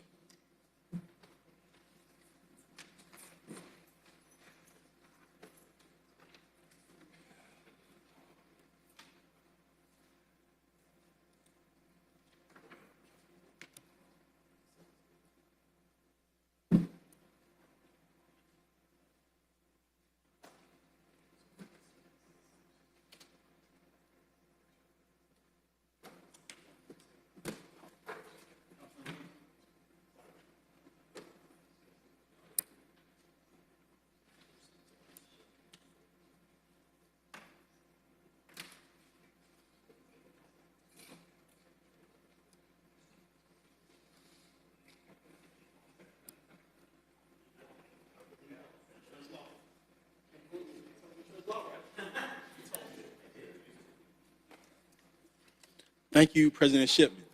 Elms ID 35936, an ordinance by Councilmember Antonio Lewis, an ordinance waiving Part 2, Chapter 2, Article 10 in Real Estate Code of the Atlanta City Code to ratify services rendered in connection with Agreement IFBC 1220027, Sewer Group 4 Small Diameter Rehabilitation Contract with Ruby Collins Incorporated, retroactively effective from March 14, 2024 through the execution of the First Amendment, to authorize the mayor or his designee to execute the First Amendment to the agreement on behalf of the Department of Watershed Management, to extend the term of the agreement for a period of up to 658 days, retroactively effective from March 14, 2024 through December 31, 2025, to add funding to the agreement in an amount not to exceed $50 million and 0 cents. All contractor work will be charged to and paid from the fund, department, organization, and account numbers listed herein and for other purposes. Elms ID 35936 will be referred to the City Utilities Committee. Elms 35988, a resolution by Councilmember Antonio Lewis. A resolution requesting the Commissioner of the Atlanta Department of Transportation to conduct a traffic study in the Hammond Park neighborhood to determine the need for any safety improvements such as traffic calming devices, reduced speed or stop signs, and for other purposes. Elms ID 35988 will be referred to the Transportation Committee. Elms ID 35906, a resolution by Councilmember Antonio Lewis, a resolution requesting the mayor or his designee to install traffic calming devices on Hart Drive Southwest from Sylvan Hill Road Southwest and Evans Road Drive Southwest to improve traffic safety and for other purposes. Elms ID 35906 will be referred to the Transportation Committee. Elms number 35993, a resolution by Councilmember Antonio Lewis, Councilmember Michael Julian Bond, Councilmember Jason Winston, Councilmember Matt Westmoreland, and Councilmember Andrea Boone, requesting the City of Atlanta Law Department, Invest Atlanta, and the Atlanta Beltline extend the Atlanta Beltline Tax Allocation District to include Southside Park and for other purposes. Elms ID 35993 will be referred to the CDHS Committee. I'd like to add also Councilmember Marcy Collier Overstreet to this paper as well. Great. Thank you, Mr. President. Thank you. Councilmember Bakhtiari. Thank you. Thank you. 6 items today. Elms ID number 35973, an ordinance by Councilmember Liliana Bakhtiari to amend the land use element of the 2021 City of Atlanta Comprehensive Development Plan so as to designate property having frontage at Flat Shoals Road Southeast to include the MRI MR1, R4, and C1 zoning designations and for other purposes. Elms ID 35973 will be referred to the CDHS committee. Elms ID number 35974, an ordinance by Councilmember Liliana Bakhtiari to zone land having frontage at Flat Shoals Road Southeast to the MR1, R4, and C1 districts and for other purposes.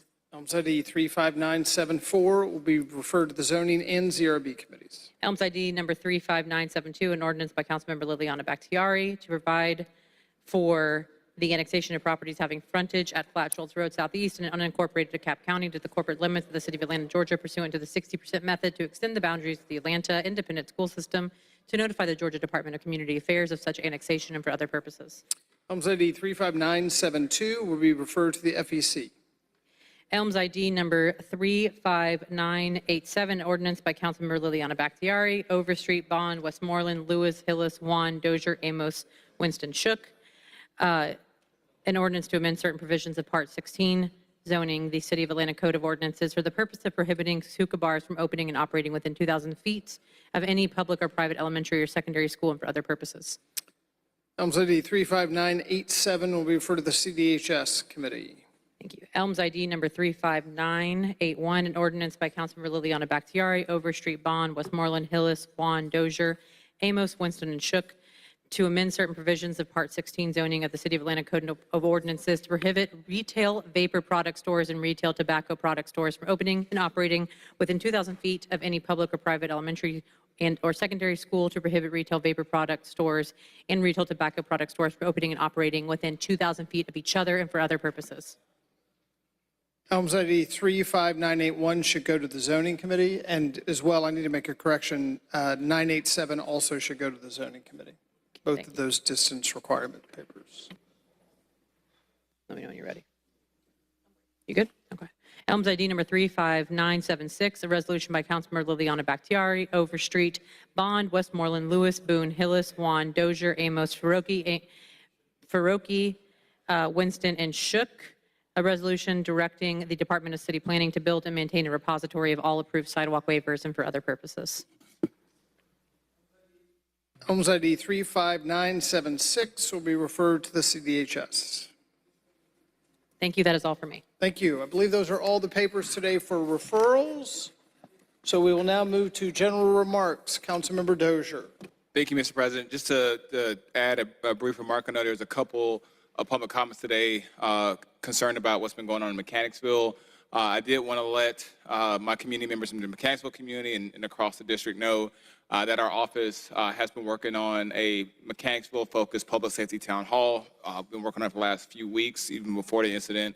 And that town hall will actually be on September 7th. It's a Saturday at noon. We'll have representation from APD, code enforcement, solicitor's office, and other departments to ensure that we're all in the same room working on a solution to make Mechanicsville a safer community for everyone, but wanted everyone to be aware, just as a follow-up to that public comment, that there is a public safety-focused town hall that we'll be hosting on September 7th. Thank you. Thank you. Councilmember Lewis.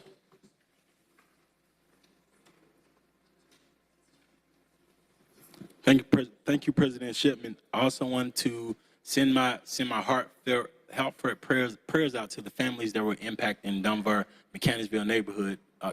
Councilmember Dozier, you have my full support, and I know that the community dipped, and they truly have felt very embraced by you. The next thing I want to make sure we talk about is the career fair.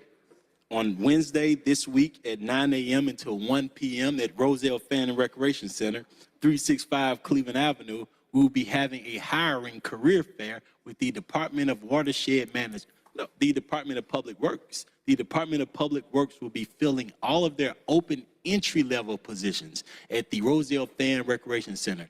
And we've had so much interest in this that we've been able to add MARTA. So MARTA will be filling their entry-level positions at the Roselle Fan Recreation Center, 365 Cleveland Avenue. I look forward to seeing y'all. Thank you. Councilor Amos.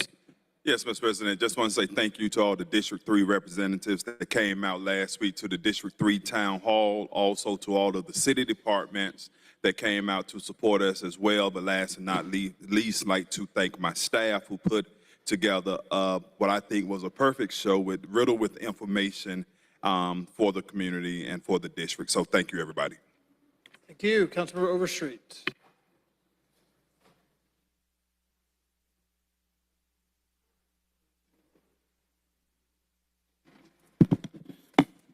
Thank you. That was quick. I just want to make sure that I give a nice happy birthday to Dr. Walter Fuller Young. We celebrated him this weekend. We had a luncheon and colleagues. We gave a proclamation on all of our behalf to him at the Y family, the Young Family YMCA.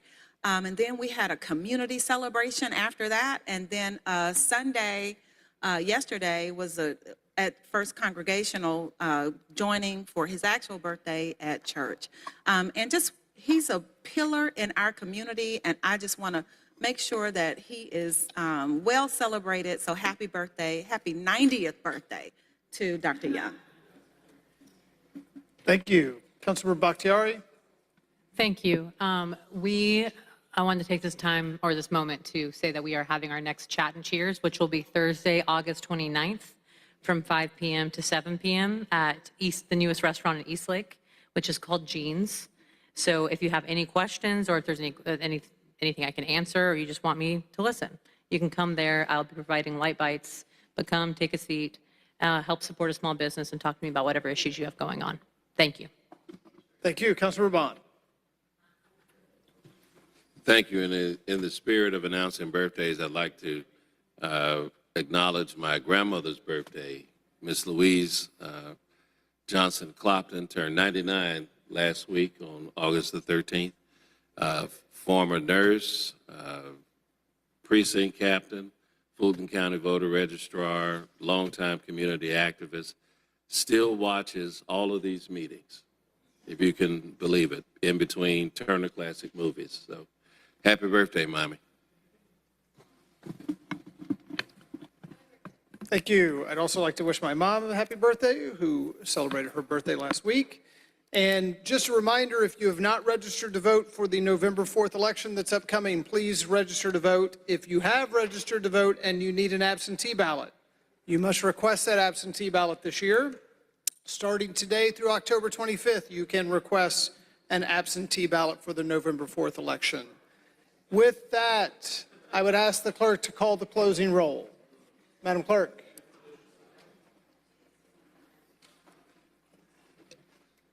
Council President Doug Shipman. Present. Councilmember Michael Julian Bond, Post 1 at Large.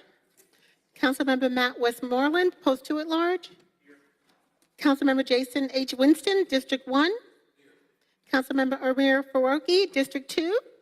Councilmember Byron D. Amos, District 3. Councilmember Jason Dozer, District 4. Councilmember Liliana Bakhtiari, District 5. Councilmember Alex Wan, District 6. Councilmember Howard Shook, District 7. Councilmember Dustin Hillis, District 9. Councilmember Andrea O'Boone, District 10. Councilmember Marcy Collier Overstreet, District 11. Councilmember Antonia Lewis, District 12. Without objection, we will stand adjourned. Thanks, everybody.